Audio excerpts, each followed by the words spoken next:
അമ്മേ പരിശുദ്ധ അമ്മേ, അമ്മേ പരിശുദ്ധ ദൈവമാതാവേ, കൃപാസനത്തിലൂടെ ഞങ്ങൾക്കും ഞങ്ങളുടെ ദേശത്തിനും അമ്മ മധ്യസ്ഥം തേടി തന്ന എല്ലാ അനുഗ്രഹങ്ങൾക്കും കൃപകൾക്കും ഞങ്ങളിപ്പോൾ ഹൃദയം നിറഞ്ഞ നന്ദി പറയുന്നു.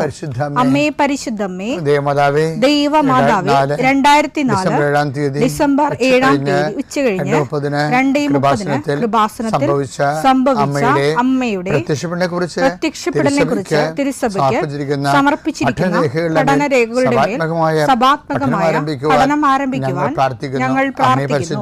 അമ്മേ പരിശുദ്ധമേ, ഭൂസ്വർലോകങ്ങളുടെ രാജ്ഞിയായ അങ്ങേയ്ക്ക് ഭൗമ സംരക്ഷണത്തിനായി പ്രപഞ്ചപ്രകൃതിയെ തന്നെ തിരുസഭ പ്രതിഷ്ഠിക്കുവാൻ ഈ പ്രത്യക്ഷീകരണം വഴി ഇടയാക്കണമേ. പരിശുദ്ധമേ, ജപമാല മാതാവേ, സകല കൃപാസനം പ്രാർത്ഥനയോടും ചേർത്ത് ഞങ്ങളിപ്പോൾ പ്രാർത്ഥിക്കുന്ന ഈ കുടുംബത്തിന്റെ പ്രത്യേക നിയോഗം പറ മക്കളെ.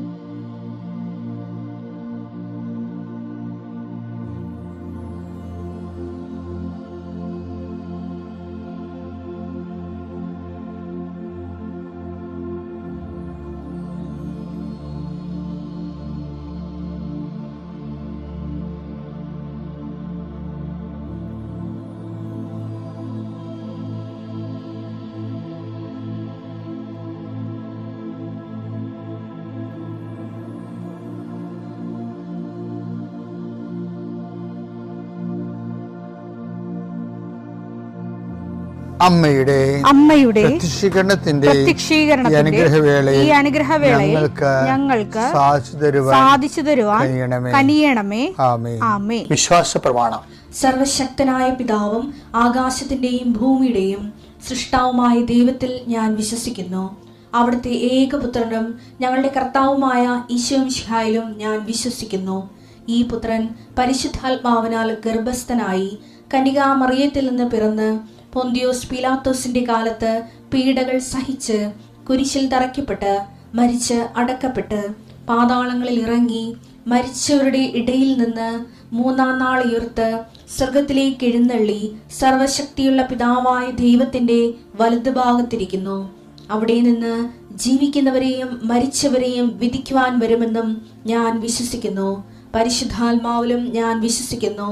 വിശുദ്ധ കത്തോലിക്കാ സഭയിലും പുണ്യവാന്മാരുടെ ഐക്യത്തിലും പാപങ്ങളുടെ മോചനത്തിലും ശരീരത്തിന്റെ ഉയർപ്പിലും നിത്യമായ ജീവിതത്തിലും ഞാൻ വിശ്വസിക്കുന്നു. ആമേൻ. സ്വർഗ്ഗസ്ഥനായ ഞങ്ങളുടെ പിതാവേ, അങ്ങയുടെ നാമം പൂജിതമാകണമേ. അങ്ങയുടെ രാജ്യം വരണമേ. അങ്ങയുടെ തിരുമനസ് സ്വർഗത്തിലെ പോലെ ഭൂമിയിലും ആകണമേ. അന്നു വേണ്ടുന്ന ആഹാരം ഇന്ന് ഞങ്ങൾക്ക് തരണമേ. ഞങ്ങളോട് തെറ്റ് ചെയ്യുന്നവരോട് ഞങ്ങൾ ക്ഷമിക്കുന്നത് പോലെ ഞങ്ങളുടെ തെറ്റുകൾ ഞങ്ങളോടും ക്ഷമിക്കണമേ. ഞങ്ങളെ പ്രലോഭനത്തിൽ ഉൾപ്പെടുത്തരുതേ, തിന്മയിൽ ഞങ്ങൾ രക്ഷിക്കണമേ. ആമേൻ. നന്മ നിറഞ്ഞ മറിയമേ, സ്വസ്തി. കർത്താവ് അങ്ങയുടെ കൂടെ സ്ത്രീകളിൽ അങ്ങ് അനുഗ്രഹിക്കപ്പെട്ടവളാകുന്നു.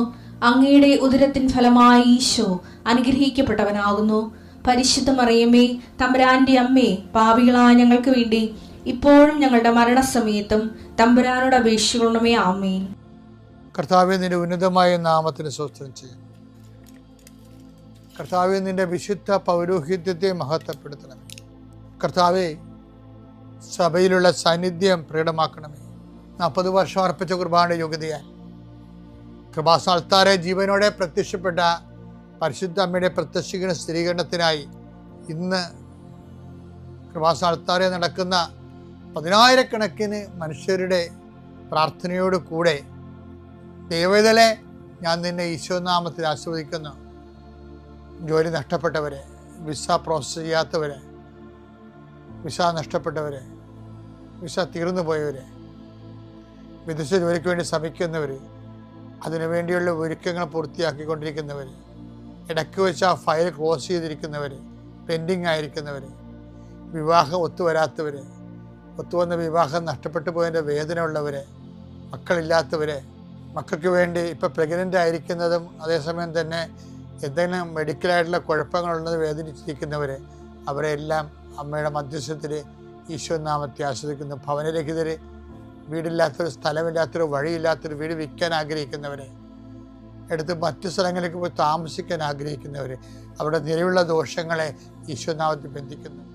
എൻ്റെ കർത്താവിന് ഉന്നതമായ നാമത്തിൽ വെള്ളമില്ലാത്തവർ, ഒത്തിരിയേറെ കുഴൽക്കിണർ കുത്തിയിട്ടും ഒത്തിരി ആഴത്തിൽ കുത്തിയിട്ടും പണം നഷ്ടപ്പെട്ടിട്ടും വെള്ളം കാണാത്തൊരു, ആ സ്ഥലം വിൽക്കാൻ പറ്റണില്ല, അവിടെ ജീവിക്കാനും പറ്റാത്ത വിഷയത്തിലുള്ള എല്ലാ മക്കളെയും കർത്താവിൻ്റെ നാമത്തിൽ ആശീർവദിക്കുന്നു.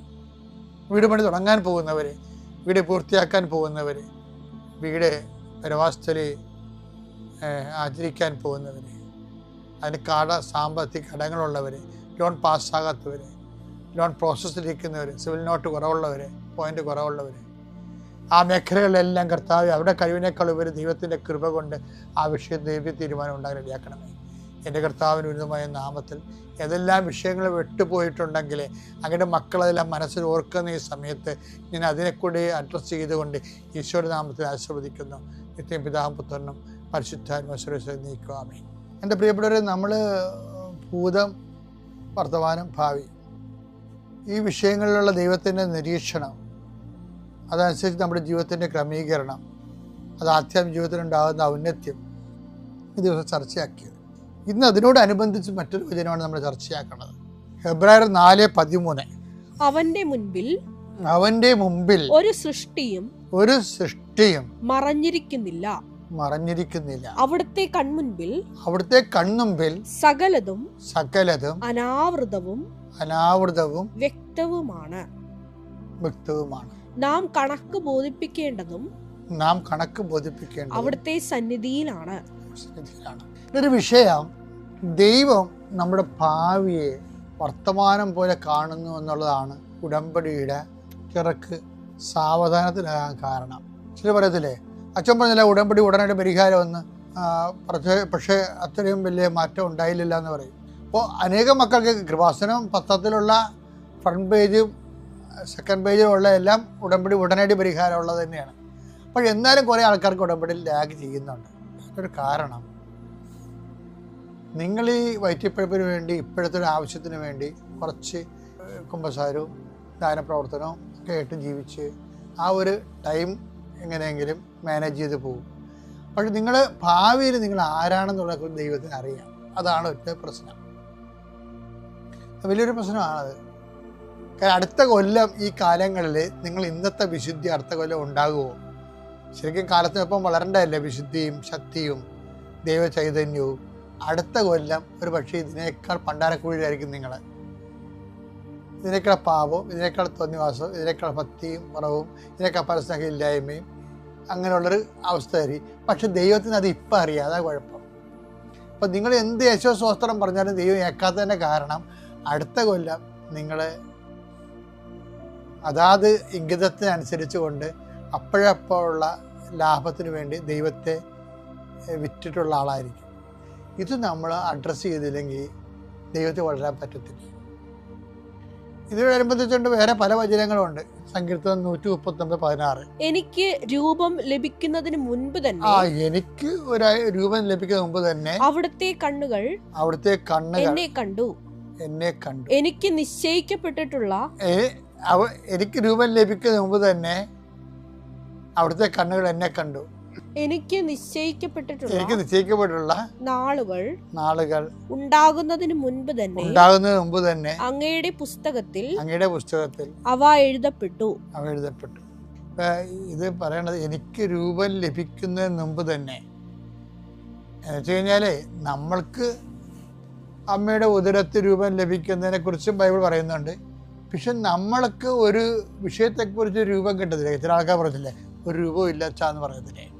അപ്പം നമുക്കൊരു വിഷയത്തെക്കുറിച്ച്, ഒരു തിന്മയെക്കുറിച്ച്, നമ്മൾ വീഴാൻ പോകുന്ന പാപത്തെക്കുറിച്ച് നമുക്കൊരു രൂപം കിട്ടണ മുമ്പ് തന്നെ നീ അതിൽ വീഴുമെന്ന് ദൈവത്തിന് അറിയാം. അതും ഒരു അപകടകരമാണ്. അത് ഈ ഉടമ്പടിയെ ശരിക്കും പിൻപിടുത്തം നടത്തണുണ്ട് ബാക്കിലേക്ക്.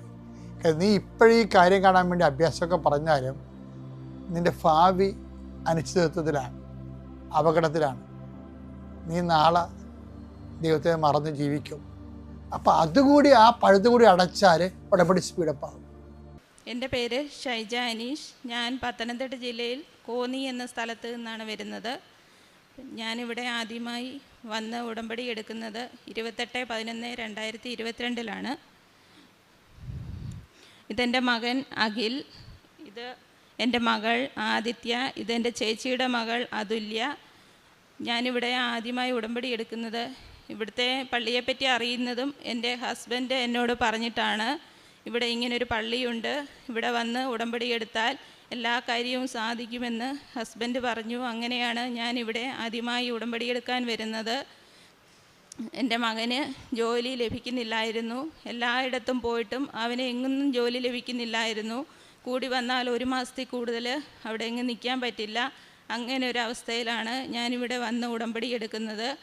ഇവിടെ വന്ന് ഉടമ്പടി എടുത്ത് പോയതിന് ശേഷം അവന് വിദേശത്തേക്ക് ഒരു ഇൻ്റർവ്യൂ ശരിയാകുകയും, കോഴിക്കോട് വെച്ചായിരുന്നു ഇൻ്റർവ്യൂ. അവിടെ ചെന്ന് അറ്റൻഡ് ചെയ്യാൻ ഇവർ പോയപ്പോൾ അവിടെ 10,000 പേരോളത്തിൽ കൂടുതലുണ്ടായിരുന്നു. അപ്പം അവൻ എന്നെ വിളിച്ചിട്ട് പറഞ്ഞു, അമ്മ ഇവിടെ ഭയങ്കര ആളാണ്, കിട്ടുമോ എന്നറിയത്തില്ല, എന്തായാലും നോക്കാം എന്ന് പറഞ്ഞു. പക്ഷേ പോകുന്നതിന് മുമ്പായിട്ട് ഞാൻ അമ്മയുടെ വിശുദ്ധ തൈലവും ഉപ്പും എല്ലാം അവന് കൊടുക്കുന്നുണ്ടായിരുന്നു. പാസ്പോർട്ടിൽ തൈലം തേക്കുന്നുണ്ടായിരുന്നു. പിന്നെ കാശ് രൂപം പോക്കറ്റിലിട്ട് ഞാൻ കൊടുത്തു വിട്ടിട്ടുണ്ടായിരുന്നു. പിന്നെ അവിടെ ചെന്ന് ഉടമ്പടി ഇൻ്റർവ്യൂ അറ്റൻഡ് ചെയ്ത് അവന് 3 ഇടത്തായിട്ടായിരുന്നു ഇൻ്റർവ്യൂ. 3 ഇടത്തും കയറി ഇൻ്റർവ്യൂ അറ്റൻഡ് ചെയ്തു. അപ്പോൾ എന്നോട് വിളിച്ചിട്ട് പറഞ്ഞു, അമ്മേ പിന്നെ അവിടെ ഇതുപോലെ 3 ഇടത്ത് കയറി ഇൻ്റർവ്യൂ അറ്റൻഡ് ചെയ്തു. അപ്പോൾ എൻ്റെ പാസ്പോർട്ട് അവിടെ മേടിച്ച് വെച്ചിട്ടുണ്ട്. അപ്പോൾ തന്നെ എനിക്ക് മനസ്സിലായി അമ്മയുടെ അനുഗ്രഹം കൊണ്ട് അവന് ജോലി ലഭിച്ചു എന്ന് മനസ്സിലായി. പിന്നെ അവിടെ നിന്ന് ഇറങ്ങിക്കഴിഞ്ഞ് വീട്ടിൽ വന്ന് പിന്നെ 44-ാമത്തെ ദിവസം അവന് ജോലി ശരിയായി. ഞാൻ ഉടമ്പടി എടുത്ത് 44-ാമത്തെ ദിവസമാണ് മകന് ജോലി ശരിയായത്. വിദേശത്ത് അവരുടെ കമ്പനിയിൽ തന്നെയുള്ള എല്ലാ സൗകര്യങ്ങളോടും കൂടി അവന് ജോലി കിട്ടിയപ്പോൾ ഞാൻ പ്രാർത്ഥിച്ചത്, മാതാവേ എൻ്റെ കുഞ്ഞ് ചെല്ലുമ്പോൾ നല്ല ഭക്ഷണം, താമസം ഇതൊക്കെ ലഭിക്കണം. ശമ്പളം കുറഞ്ഞാലും കുഴപ്പമില്ല, നല്ല രീതിയിലുള്ള ഭക്ഷണവും താമസവും എല്ലാം ലഭിക്കണം അവന് എന്നാണ് ഞാൻ ആഗ്രഹിച്ചത്. അതുപോലെ തന്നെ അവരുടെ കമ്പനിയുടെ വകയായിട്ട് ഉള്ള നല്ല ഭക്ഷണവും നല്ല താമസ സൗകര്യവും ആയിട്ട് അവന് ലഭിച്ചു. സെയിൽസിനായിട്ടാണ് ഇവിടുന്ന് കയറിപ്പോയത്. അവിടെ ചെന്ന് കഴിഞ്ഞിട്ട് ബെസ്റ്റ് എംപ്ലോയി ആയിട്ട് 2 പ്രാവശ്യം അവനെ തിരഞ്ഞെടുത്തു. പിന്നെ പോകുന്നതിന് മുമ്പായിട്ട് ഇവിടെ അച്ഛനെ വന്ന് കാണാനും അച്ഛൻ്റെ അനുഗ്രഹം ലഭിക്കാനും പറ്റി. അച്ഛന് കാശ് രൂപം കൊടുത്തു. അത് അന്നേരം തന്നെ ഇവിടുന്ന് ഇറങ്ങി ഒരു കൊന്ത മേടിച്ച് അവനത് കഴുത്തേലിട്ട് പിന്നെ അന്ന് മുതൽ ആ മാല അവന് കഴുത്തിൽ നിന്ന് ഊരിയിട്ടില്ല. അതുകൊണ്ട് എപ്പോഴും അമ്മ അവൻ്റെ കൂടെ ഉണ്ടെന്നുള്ള നല്ല വിശ്വാസം ഞങ്ങൾക്കും ഉണ്ടായിരുന്നു. അങ്ങനെ 2 പ്രാവശ്യം ബെസ്റ്റ് എംപ്ലോയി ആയിട്ട് അവനെ തിരഞ്ഞെടുത്തു. അത് കഴിഞ്ഞ് പിന്നെ ഞാൻ അടുത്ത ഉടമ്പടി പുതുക്കിയപ്പോൾ ഞാൻ അമ്മയോട് പറഞ്ഞു, അമ്മയെ ഒരു ജോലിക്കയറ്റം അവന് ലഭിക്കണം, സെയിൽസിൽ നിന്ന് ഉള്ള ഒരു ജോലിക്കയറ്റം അവനുണ്ടാകണം എന്ന് പ്രാർത്ഥിച്ചു. അങ്ങനെ പിന്നെ പിറ്റേ മാസം തന്നെ അവന് മാനേജർ പോസ്റ്റിലോട്ട് അവന് ജോലി അവിടെ ലഭിച്ചു. ഒരു ഷോപ്പ് മുഴുവൻ അവനെ ഏൽപ്പിച്ചു. ഇത്ര പരിചയം മാത്രമുള്ള അവനെ വിശ്വാസത്തോടെ ഒരു ഷോപ്പ് മുഴുവൻ ഏൽപ്പിച്ചിട്ട് അതിൻ്റെ മാനേജർ പോസ്റ്റിലേക്ക് അവനെ നിയമിച്ചു. എല്ലാം പരിശുദ്ധാമ്മയുടെ അനുഗ്രഹം കൊണ്ടും ഈശോപ്പയുടെ അനുഗ്രഹം കൊണ്ടുമാണെന്ന് ഞാൻ വിചാരിക്കുന്നു. പിന്നെ എൻ്റെ മകൾക്ക് PGക്ക് അഡ്മിഷൻ കിട്ടാൻ ഭയങ്കര ബുദ്ധിമുട്ടായിരുന്നു. ഡിഗ്രി പഠിച്ച കോളേജിൽ തന്നെ അഡ്മിഷൻ വേണമെന്ന് ഞങ്ങൾ ആഗ്രഹിച്ചു. പക്ഷെങ്കിൽ അഡ്മിഷൻ കിട്ടുന്നില്ലായിരുന്നു. അങ്ങനെ ഞങ്ങൾ അവരെ ചോദിച്ചപ്പോൾ അവർ നമ്മളോട് പറഞ്ഞത് 50,000 രൂപ ഡൊണേഷൻ ഉണ്ടെങ്കിൽ നിങ്ങൾക്ക് അഡ്മിഷൻ തരാമെന്നാണ് പറഞ്ഞത്. പക്ഷെ നമുക്കതിന് പറ്റില്ലായിരുന്നു. അങ്ങനെ മോളും ഞാനും കൂടെ നല്ല രീതിയിൽ അമ്മ മാതാവിനോട് അപേക്ഷിച്ചു, നല്ല രീതിയിൽ കരഞ്ഞു പ്രാർത്ഥിച്ചു എന്ന് പറയാം. അങ്ങനെ മോൾക്ക് അവസാനം വന്നപ്പോൾ അവിടെ 2 സീറ്റ് വന്നു. അപ്പം മെറിറ്റിൽ തന്നെ അവൾക്ക് കിട്ടി അവിടെ. അങ്ങനെ അമ്മയുടെ ഒരു വലിയ അനുഗ്രഹം ലഭിച്ചു. പിന്നീട് ഇവിടുന്ന് ഉടമ്പടി ഞാൻ വെക്കാത്ത ഒരു കാര്യം എൻ്റെ ഒരു രോഗസൗഖ്യമാണ്.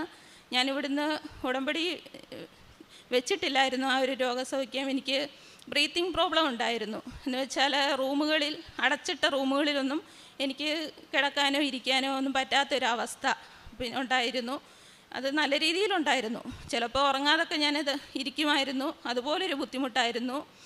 ഇവിടുന്ന് ഞാൻ ഉടമ്പടി എടുത്ത് വീട്ടിൽ ചെന്നിട്ട് അമ്മയോട് ഞാൻ ഫസ്റ്റ് പറഞ്ഞത് അതാണ്, അമ്മ എൻ്റെ ഈ ഒരു ബുദ്ധിമുട്ട് എനിക്ക് മാറ്റിത്തരണം, എനിക്കിതൊരു ഭയങ്കര ബുദ്ധിമുട്ടാണ് അമ്മേ, എനിക്കത് മാറ്റിത്തരണമെന്ന് പറഞ്ഞു.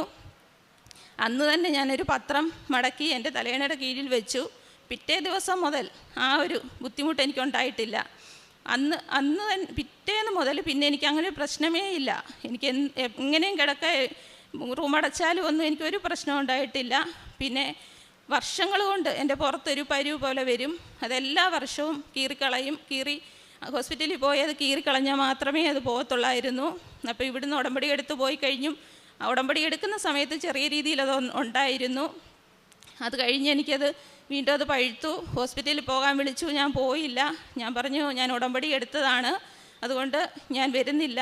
പിന്നെ അമ്മയുടെ തൈലം ഞാൻ തൂക്കാൻ തുടങ്ങി. അങ്ങനെ തൂത്ത് കഴിഞ്ഞു. പിന്നെ കുറേ ദിവസങ്ങൾ കഴിഞ്ഞപ്പോൾ അത് പഴുത്തത് പൊട്ടി, നല്ല രീതിയിൽ അതിൽ നിന്ന് പഴുപ്പ് പോയി കഴിഞ്ഞ് ഇപ്പോൾ 3 വർഷമാകുന്നു. ഇന്ന് വരെ എനിക്ക് ആ ഒരു ബുദ്ധിമുട്ട് എനിക്ക് ഉണ്ടായിട്ടില്ല.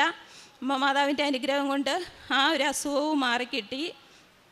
പിന്നെ എൻ്റെ ചേച്ചിയുടെ മകൾ, അവൾക്ക് അഡ്മിഷൻ TTCക്ക് അഡ്മിഷൻ വേണമായി, അവൾ ഒരു സ്കൂളിൽ വേണമെന്ന് അവൾ വാശി പിടിച്ചു. അപ്പോൾ അവിടെ ചോദിച്ചപ്പോൾ അവിടെ അഡ്മിഷൻ ഇല്ല, ആദ്യം കിട്ടുമെന്ന് പ്രതീക്ഷിച്ചിരുന്നു. പക്ഷേങ്കിൽ അവൾക്ക് പിന്നീട് അവർ പറഞ്ഞു അവിടെ അഡ്മിഷൻ ഇല്ല, എല്ലാം തീർന്നു, അഡ്മിഷനെല്ലാം തീർന്നു പോയി, ഇനി അഡ്മിഷൻ ഇല്ല, അടുത്ത വർഷം വെയിറ്റ് ചെയ്യൂ, അടുത്ത വർഷം നിങ്ങൾക്ക് കിട്ടുമെന്ന് പറഞ്ഞു. അപ്പോൾ അതൊരു ഭയങ്കര വിഷമമായി. അവൾ എന്നെ വിളിച്ചിട്ട് പറഞ്ഞു, ഇതുപോലെ കുഞ്ഞമ്മേ ഇങ്ങനെ ഒരു ബുദ്ധിമുട്ടാണ്, കുഞ്ഞമ്മ മാതാവിനോടൊന്ന് പ്രാർത്ഥിക്ക്, എനിക്കിതുപോലെ അഡ്മിഷൻ കിട്ടണം, എനിക്ക് അവിടെ തന്നെ വേണം, വേറെ ഒരു കോളേജിലും എനിക്ക് വേണ്ട, അവിടെ വേണമെന്ന് പറഞ്ഞു. അങ്ങനെ ഞാൻ അമ്മ മാതാവിനോട് പ്രാർത്ഥിച്ചു കഴിഞ്ഞിട്ട് അവിടെ ആ സമയത്ത് ഒരു അഡ്മിഷൻ എടുത്ത ഒരു കുട്ടി അവിടുന്ന് പോയി കഴിഞ്ഞപ്പോൾ പിന്നെ അവിടുത്തെ സാറ് ഇവരെ വിളിച്ചിട്ട് പറഞ്ഞു, ഇതുപോലെ മോൾക്ക് അഡ്മിഷൻ വേണമെങ്കിൽ ഉണ്ട്, വന്ന് ജോയിൻ ചെയ്തോളാൻ പറഞ്ഞു. അങ്ങനെ അവൾക്ക് അവിടെ അഡ്മിഷൻ കിട്ടി. അതും അമ്മയുടെ വലിയൊരു അനുഗ്രഹം കൊണ്ടാണെന്ന് വിശ്വസിക്കുന്നു. അതിൽ പിന്നെ അവൾക്കും ഭയങ്കര വിശ്വാസമാണ്, അമ്മ മാതാവിനെ ഭയങ്കര വിശ്വാസമാണ്. അവളിവിടെ വന്ന് ഉടമ്പടി എടുത്തിട്ടുണ്ട്. പിന്നെ അവൾക്ക് കുറച്ച് കാര്യങ്ങളൂടൊക്കെ സാധിക്കാനുണ്ട്, അത് കഴിയുമ്പോൾ അവൾ സാക്ഷ്യം പറയും. പിന്നെ എല്ലാ കാര്യത്തിലും അമ്മ മാതാവ് ഞങ്ങളുടെ കൂടെ തന്നെ, ചെറുതും വലുതുമായ എല്ലാ കാര്യത്തിലും അമ്മ കൂടെ നിൽക്കുന്നുണ്ട്. ഏത് കാര്യം വന്നാലും ഒരു ഭയമില്ല, പേടിയില്ല. ഈ ഉടമ്പടി എടുത്തതിന് ശേഷം യാതൊരു പേടിയുമില്ല. നമുക്ക് എന്ത് വന്നാലും അമ്മ കൂടെ ഉണ്ടെന്നുള്ള നല്ല വിശ്വാസത്തോടാണ് നമ്മൾ മുമ്പോട്ട് പോകുന്നത്. പിന്നെ കാരുണ്യപ്രവൃത്തി, നമ്മൾ അനാഥാലയങ്ങളിൽ പോകും, അനാഥാലയങ്ങളിൽ പോയി അവിടെ ഭക്ഷണം കൊടുക്കും. പിന്നെ പൊതികൾ കെട്ടി വഴിയിലിരിക്കുന്ന എല്ലാ ഭിക്ഷക്കാർക്കും, അങ്ങനെയുള്ള ആൾക്കാർക്ക്, പിന്നെ രോഗമുള്ള ആൾക്കാർക്ക് നമ്മളെ കൊണ്ട് പറ്റുന്ന രീതിയിൽ ധനസഹായം നമ്മൾ ചെയ്യും. അങ്ങനെ പിന്നെ ദിവസവും ബൈബിള് വായിക്കും. പിന്നെ ദിവസവും ജപമാല ചൊല്ലും. ഒരു അമ്മയുടെ ജപമാല ചൊല്ലാതെ ഒരു ദിവസം പോലും പറ്റത്തില്ല എന്നൊരവസ്ഥയിലാണ് നമ്മളിപ്പോൾ. അങ്ങനെയെല്ലാം പിന്നെ എല്ലാവരും, നമ്മുടെ വീട്ടിലെല്ലാവർക്കും നല്ല വിശ്വാസമാണ്, എല്ലാവർക്കും നല്ല വിശ്വാസമാണ്. ഹസ്ബൻഡ് ആണെങ്കിലും എൻ്റെ ഒപ്പം എല്ലാ കാര്യത്തിനും, വെളുപ്പിനെ എഴുന്നേക്കാനും പ്രാർത്ഥിക്കാനും എല്ലാം പുള്ളി എപ്പോഴും എൻ്റെ കൂടെ തന്നെയാണ്. പത്രം വിതരണം ചെയ്യാനും എനിക്ക് നല്ല സപ്പോർട്ടായിട്ട് കൂടെയുണ്ട്. പിന്നെ നമ്മളെ കളിയാക്കുന്നവർ ഒരുപാട് പേരുണ്ട്. ഇങ്ങനെ വിശ്വാസത്തിൽ പോകുന്നത് കൊണ്ട് നമ്മളെ ഒരുപാട് പേര്, നമുക്കുള്ള ആൾക്കാരും അല്ലാത്തവരുമായിട്ട് ഒരുപാട് പേര് നമ്മളെ കളിയാക്കുന്നുണ്ട്. അതൊന്നും നമുക്കൊരു പ്രശ്നമല്ല. അമ്മയും യേശുപ്പയും കൂടെ ഉള്ളപ്പം നമുക്ക് ആരെയും പേടിക്കേണ്ട കാര്യമില്ല.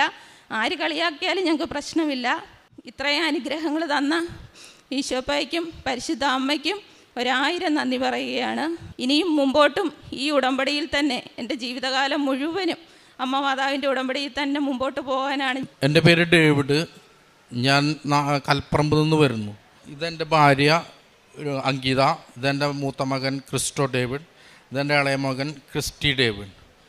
ഞാൻ ഉടമ്പടി എടുത്തത് 2024 ഒക്ടോബർ 4-നാണ്. ഞാൻ പല ജോലി പ്രശ്നം വഴി മാതാവ് എനിക്ക് ജോലി ഗൾഫിലേക്ക് സാധിച്ചു. അതാണ് എൻ്റെ ഫസ്റ്റ് ഉടമ്പടി, ഫസ്റ്റ് സാക്ഷ്യം. അത് ഞാൻ ഓൾറെഡി പറഞ്ഞു, ഇതെൻ്റെ 2ാമത്തെ സാക്ഷിയാണ്. എൻ്റെ മകൻ ക്രിസ്റ്റോനെ പറ്റി സാക്ഷ്യം പറയാനാണ് ഞാനിപ്പോൾ ഇവിടെ വന്നിരിക്കുന്നത്. മൂത്ത മകൻ മൈൽഡ് ഓട്ടിസം വഴി വളരെയധികം വേദനയിലൂടെയൊക്കെ നമ്മൾ കടന്നു പോവുകയുണ്ടായിരുന്നു. അത് ആൾ ഭയങ്കര ഹൈപ്പർ ആക്ടിവിറ്റീസ് മൂലം സ്കൂളിലും അതേപോലെ തന്നെ നമ്മുടെ വീട്ടിലൊക്കെ ഭയങ്കര മറ്റുള്ളവരെ ശല്യം, ഉന്താനും തള്ളാനും തുപ്പാനും അങ്ങനെ ഭയങ്കര നിലത്ത് നിന്ന് ഉരുളാനും സ്ഥലത്തു നിന്ന് കൊണ്ടുപോകാൻ തന്നെ നമുക്ക് ഭയങ്കര ഇതായിരുന്നു. പക്ഷേ നമ്മൾ ഉടമ്പടി എടുത്ത് അതിനുള്ള ഞാൻ ഉടമ്പടി എടുക്കുന്ന തൊട്ടടുത്തുള്ള ആൻറ്റി വഴി അറിഞ്ഞാണ് ഇവിടെ വന്ന് ഉടമ്പടി എടുത്തത്. അതിനുശേഷം ഉടമ്പടിയുടെ ധ്യാനം നമ്മൾ ഓൺലൈനിൽ കാണുകയും അതിൽ പറഞ്ഞ പ്രകാരം വചനപ്രകാരം എല്ലാം ചെയ്യാനും വചനം പഠിക്കാനും ധ്യാനിക്കാനൊക്കെ നമ്മൾ ശ്രമിച്ചു. അതുമൂലം മകനിൽ വളരെയധികം മാറ്റങ്ങൾ പിന്നീട് പ്രകടമായി. ഇവിടെ നിന്ന് അതായത് ഹോസ്പിറ്റലിൽ കാണിച്ചപ്പം മകനെ പറ്റി പറഞ്ഞതെന്ന് വെച്ചാൽ എൻ്റെ അസുഖം കൂടി വരാൻ ചാൻസ്, ഇനിയിപ്പോൾ ഇങ്ങനെ ആക്ടിവിറ്റീസും ഹൈപ്പർ ആക്ടിവിറ്റീസും ഒക്കെ കൂടുതൽ ഇതിലേക്ക് ഭയങ്കര ഇത് കൂടി വരാനുള്ള സാധ്യത എന്നാണ് പറഞ്ഞിരുന്നത്. പക്ഷെ നമ്മൾ കർത്താവിൽ വിശ്വാസമുണ്ടായിരുന്നു. പരിശുദ്ധ ഉടമ്പടിയെടുത്തലോടെ പരിശുദ്ധ അമ്മയിലൂടെ വളരെയധികം അനുഗ്രഹങ്ങൾ നമുക്ക് ലഭിക്കുകയുണ്ടായി. മകളിലും അത് പ്രകടമായി. പിന്നീട് ഇപ്പോൾ വളരെയധികം ശാന്തനാവുകയും എൻ്റെ സ്കൂളിലും എല്ലാവർക്കും നല്ല അഭിപ്രായമാണ് ഇപ്പോൾ പറയണത്. പണ്ട് ഉച്ചവരെ ക്ലാസ്സിൽ വിട്ടിരുന്നുള്ളൂ. ഇപ്പോൾ ടീച്ചർമാർ തന്നെ പറഞ്ഞപ്പോൾ നമ്മൾ മുഴുവൻ സമയം സ്കൂളിൽ തന്നെ വിടാനും നമുക്ക് സാധിക്കുന്നുണ്ട്. വളരെയധികം മാറ്റം ടീച്ചർമാർ തന്നെ ഇപ്പോൾ പറയണത്, ഇപ്പോൾ വളരെയധികം ശാന്തനാണ്, സ്നേഹത്തോടെയാണ് ഇപ്പോൾ സംസാരിക്കുന്നത്. വളരെയധികം മാറ്റം അതിൽ പ്രകടമായി. അപ്പോൾ നമ്മൾ ഉറച്ച് കർത്താവിലും കർത്താവിൻ്റെ വചനത്തിലും വിശ്വസിച്ച് നമ്മൾ ഉടമ്പടി പ്രകാരം ചലിച്ചപ്പോൾ അതിനുള്ള മാറ്റങ്ങൾ പ്രകടമായി. മാതാവിലൂടെ നമ്മൾ വളരെയധികം പ്രാർത്ഥിച്ചിരുന്നു. ആശ്രമത്തിൽ വന്ന് പല പ്രാവശ്യം ഉടമ്പടി പുതുക്കാനും ഉടമ്പടിയിലെ ചട്ടങ്ങൾ എല്ലാം പാലിക്കാൻ നാം ശ്രമിച്ചിരുന്നു. ഉടമ്പടി തൈലം പുരട്ടാനും അതേപോലെ ഉപ്പ്, തേൻ മുതലായവ നമ്മൾ വേണ്ട വിധം ചെയ്യാനും നമ്മൾ ശ്രമിച്ചിരുന്നു. അപ്പോൾ ഇതിൻ്റെയൊക്കെ മാറ്റം എന്നോണം നമ്മൾ ദൈവത്തിൽ നിന്ന് നമുക്ക് അനുഗ്രഹങ്ങൾ ലഭിച്ച വിശ്വസിക്കുന്നു. ലൂക്ക 1:37 പറഞ്ഞ പ്രകാരം ദൈവത്തിനൊന്നും അസാധ്യമായില്ല. ജോസഫ് അച്ഛൻ പറയണ പോലെ it is not our merit, it is grace from Lord എന്ന് നമ്മൾ വിശ്വസിക്കുന്നു. പരിശുദ്ധ മാതാവ് വഴി ദൈവത്തിൽ നിന്ന് ലഭിച്ച ഈ അനുഗ്രഹങ്ങൾ കൊടാനുകൊണ്ട് വളരെയധികം ഞാൻ നന്ദി പറയുന്നു. ഞാനും എൻ്റെ കുടുംബവും ഏറ്റുപറയുന്നു, യേശുവിനെ ഏറ്റുപറയുന്നു. ഞാൻ പ്രേക്ഷിത പ്രവർത്തനമായിട്ട് ഞാൻ ഉടമ്പടി പാത്രം എല്ലാവരോടും നമുക്ക് കിട്ടിയ സാക്ഷ്യം അനുഗ്രഹങ്ങളൊക്കെ പറഞ്ഞ് എല്ലാവരെയും ഈ ഉടമ്പടിയിൽ ആ വിശ്വാസത്തിലേക്ക് കൊണ്ടുവരാൻ നമ്മൾ ശ്രമിച്ചിരുന്നു.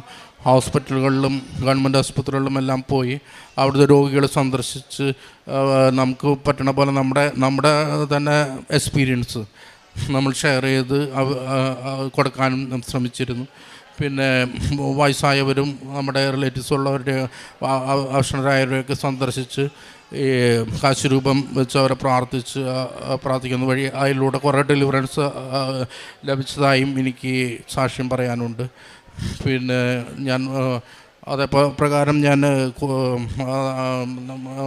ധ്യാനം കൂടുവാനും പിന്നെ ആധ്യാത്മിക ജീവിതത്തിൽ കുമ്പസാരം ആഴ്ചയിൽ 2 പ്രാവശ്യം, മാസത്തിൽ 2 പ്രാവശ്യം, രണ്ടാഴ്ച കൂടുമ്പോൾ കുമ്പസാരിക്കാനും ഞാൻ ചെയ്തിരുന്നു. കുർബാനകളിൽ ഞായറാഴ്ച കുർബാന മുടക്കമാതെ പോവുകയും അതേപോലെ പ്രകാരം സാധിക്കുന്ന സമയങ്ങളിലൊക്കെ പരിശുദ്ധ കുർബാന ഭക്തിപൂർവ്വം അർപ്പിക്കാനും ഞാൻ ശ്രമിച്ചിരുന്നു. ദൈവത്തിൽ നിന്ന് ലഭിച്ച ഈ അനുഗ്രഹങ്ങളെല്ലാം നമ്മൾ ദൈവത്തിൽ നിന്ന് ലഭിച്ച കൃപയായി. ഒന്നും നമ്മുടെ മെറിറ്റല്ല എന്ന് ഉറച്ചു വിശ്വസിക്കുന്നു. പിന്നെ യേശുവിനെ പറ്റിയും മാതാവിനെ പറ്റിയും മറ്റുള്ളവരുടെ അടുത്ത് പറയാൻ കിട്ടുന്ന സാഹചര്യം ഞാൻ പരമാവധി പരിശുദ്ധാത്മാവിൻ്റെ കൃപയാൽ മറ്റുള്ളവരിലേക്ക് ദൈവത്തെ എത്തിക്കാനും നമ്മുടെ അമ്മ മാതാവ് വഴിയായി നമുക്ക് ലഭിച്ച ഈ എല്ലാ അനുഗ്രഹങ്ങൾക്കും ഈ വിശ്വാസവും മറ്റുള്ളവരിലേക്ക് നൽകാനും നമുക്ക് കഴിയും പ്രകാരം ഞാൻ ചെയ്തിരുന്നു. എൻ്റെ ജോലി മേഖലയിലാണെങ്കിലും തന്നെയും ജോലി സ്ഥലങ്ങളിലും അതേപോലെ തന്നെ നമ്മുടെ കുടുംബത്തിലും നമ്മുടെ റിലേറ്റീവ്സ് സുഹൃത്തുക്കളിലും എല്ലാം ദൈവത്തിൻ്റെ വചനപ്രകാരം വചനം ഷെയർ ചെയ്യാനും എല്ലാം പറ്റും വിധം ഞാൻ ചെയ്തിരുന്നു. കൂടാതെ വളരെ ഞാൻ ധ്യാനത്തിന് സംബന്ധിക്കാനും ഉടമ്പടി ധ്യാന ചൊവ്വാഴ്ചകളിൽ ഓൺലൈനായിട്ട് സംബന്ധിക്കും. അതേപോലെ തന്നെ ഡെയിലി ബ്രെഡ് അത് സംബന്ധിക്കുമായിരുന്നു. അത് ഡെയിലി കണ്ടിന്യൂസ് എല്ലാം ഉടമ്പടി പ്രാർത്ഥനകൾ മുടക്കം കൂടാതെയൊക്കെ നാം ചെയ്തിരുന്നു. ഉപ്പ്, തേൻ മുതലായവ ഉപയോഗിച്ചിരുന്നു.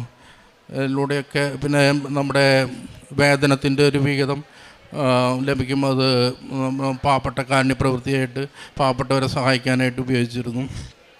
പിന്നെ രോഗികൾക്കും അവസരക്കും എല്ലാം കർത്താവിനെ പറ്റി അറിയാനും അവർക്ക് വേണ്ടി പ്രാർത്ഥിക്കാനും ഞാൻ സമയം കണ്ടെത്തിയിരുന്നു.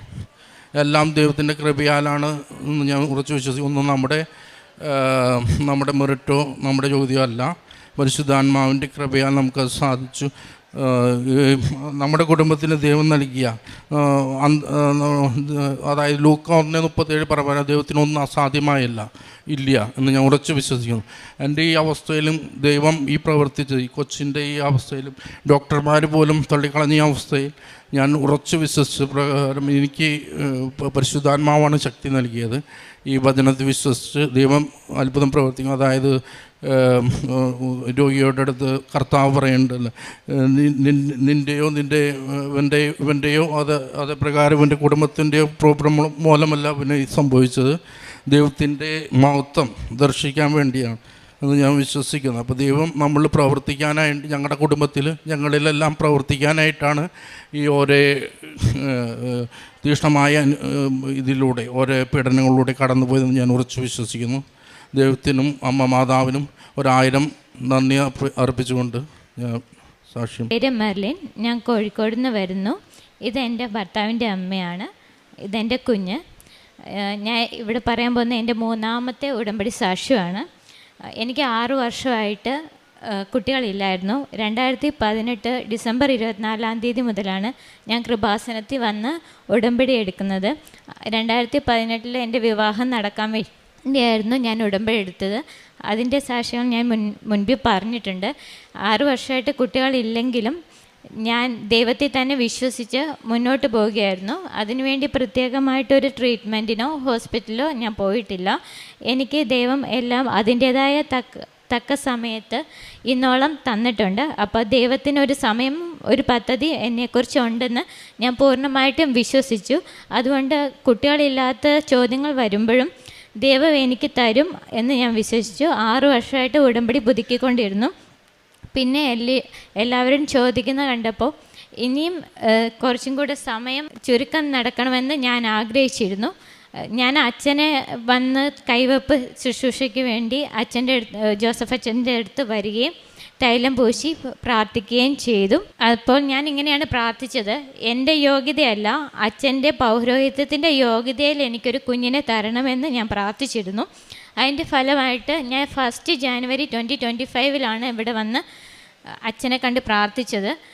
ഫെബ്രുവരി 11 ആയപ്പോഴത്തേക്ക് ഞാൻ കൺസീവ് ആവുകയും നവംബർ 12 2025 ദൈവം എനിക്കൊരു ആൺകുഞ്ഞിനെ നൽകി അനുഗ്രഹിക്കുകയും ചെയ്തു. അവൻ്റെ പേര് നഥാനിയേൽ എന്നാണ് ഇട്ടത്. കാരണം ഇത് എൻ്റെ യോഗ്യതയിൽ കിട്ടിയതല്ല, പൂർണ്ണമായിട്ടും ദൈവത്തിൻ്റെ ദാനമാണ്. ഇതാണ് എൻ്റെ ആദ്യത്തെ സാക്ഷ്യം. എൻ്റെ കുഞ്ഞ് ഗർഭിണിയായ സമയത്ത് സ്കാനിങ്ങിന് പോകുമ്പം എനിക്ക് ഭയങ്കര ടെൻഷനായിരുന്നു. കാരണം എനിക്ക് 35 വയസ്സുണ്ട്. അപ്പോൾ 35 വയസ്സുള്ള ഒരാൾ എന്തെങ്കിലുമൊക്കെ ഇഷ്യൂസ് കുട്ടികൾക്ക് കാണിക്കുന്ന പതിവാണ്. അപ്പം ഞാൻ അതുകൊണ്ട് സ്കാനിങ്ങിന് പോകുമ്പോൾ ടെൻഷൻ അടിച്ചായിരുന്നു ഇരുന്നത്. എൻ്റെ ഫസ്റ്റ് സ്കാനിങ്ങിന് പോകുന്നതിന് മുന്നേ ആയിട്ട് എനിക്ക് സ്വപ്നത്തിൽ ജോസഫ് അച്ഛൻ സ്വപ്നത്തിൽ കാണുകയും അച്ഛൻ എൻ്റെ എല്ലാ സ്കാനിങ്ങിൽ ചെയ്യുന്ന എല്ലാ ഇമേജസും ഇങ്ങനെ ബ്ലസ് ചെയ്യുന്നതായിട്ട് എനിക്കൊരു സ്വപ്ന ദർശനം ഉണ്ടായി. പിന്നീട് നടന്ന എൻ്റെ ഒരു സ്കാനിങ്ങിലും എനിക്ക് കുഞ്ഞിന് പ്രോബ്ലംസ് ആയിട്ട് ഒന്നും പറഞ്ഞില്ല. കാരണം എൻ്റെ പ്രഗ്നൻസിയുടെ ആ സമയം വരെയും എൻ്റെ കൊച്ചിന് ഒരു പ്രശ്നമായിട്ട് പറഞ്ഞില്ല. അത് ദേവമാതാവ് ചെയ്തു തന്ന ഏറ്റവും വലിയ ഒരു ഉപകാരമാണ്.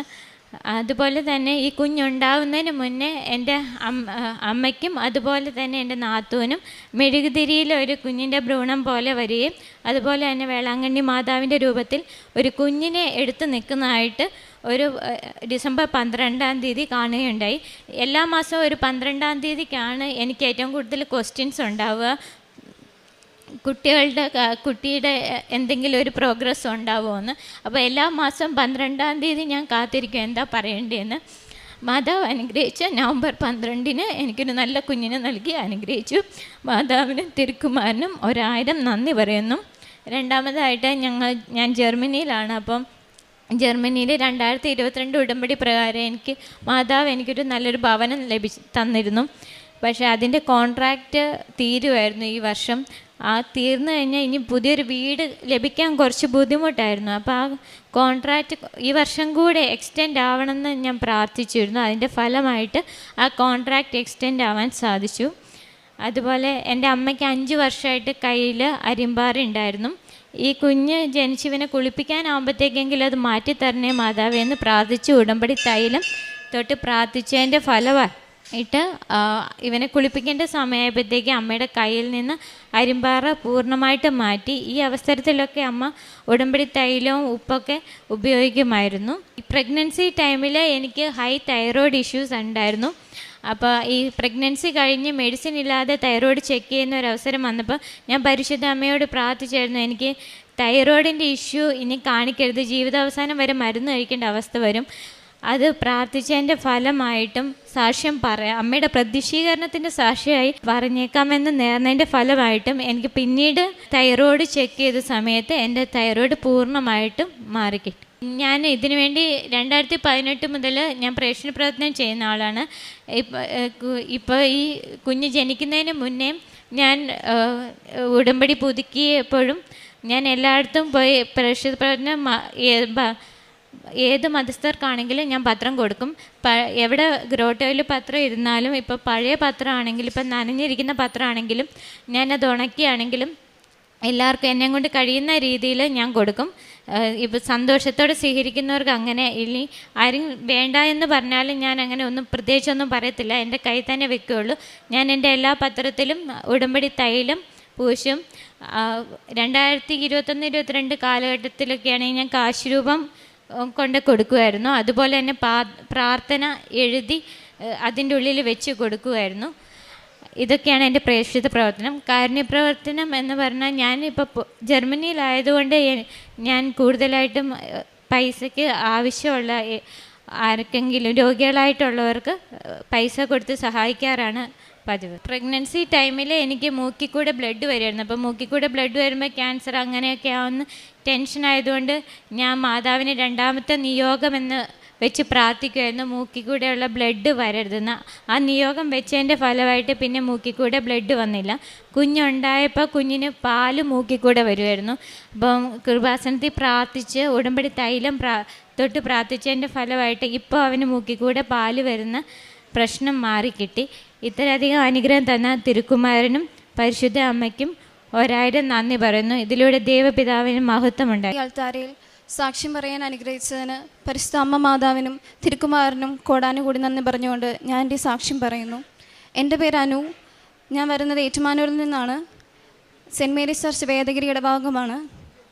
ഞാൻ ആദ്യമായി ഉടമ്പടി എടുക്കുന്നത് 11/2/2025 ഉടമ്പടി എടുക്കുന്നത് ഉടമ്പടിയുടെ കാര്യം ഞാൻ അറിയുന്നത് എൻ്റെ അമ്മ വഴിയായിരുന്നു.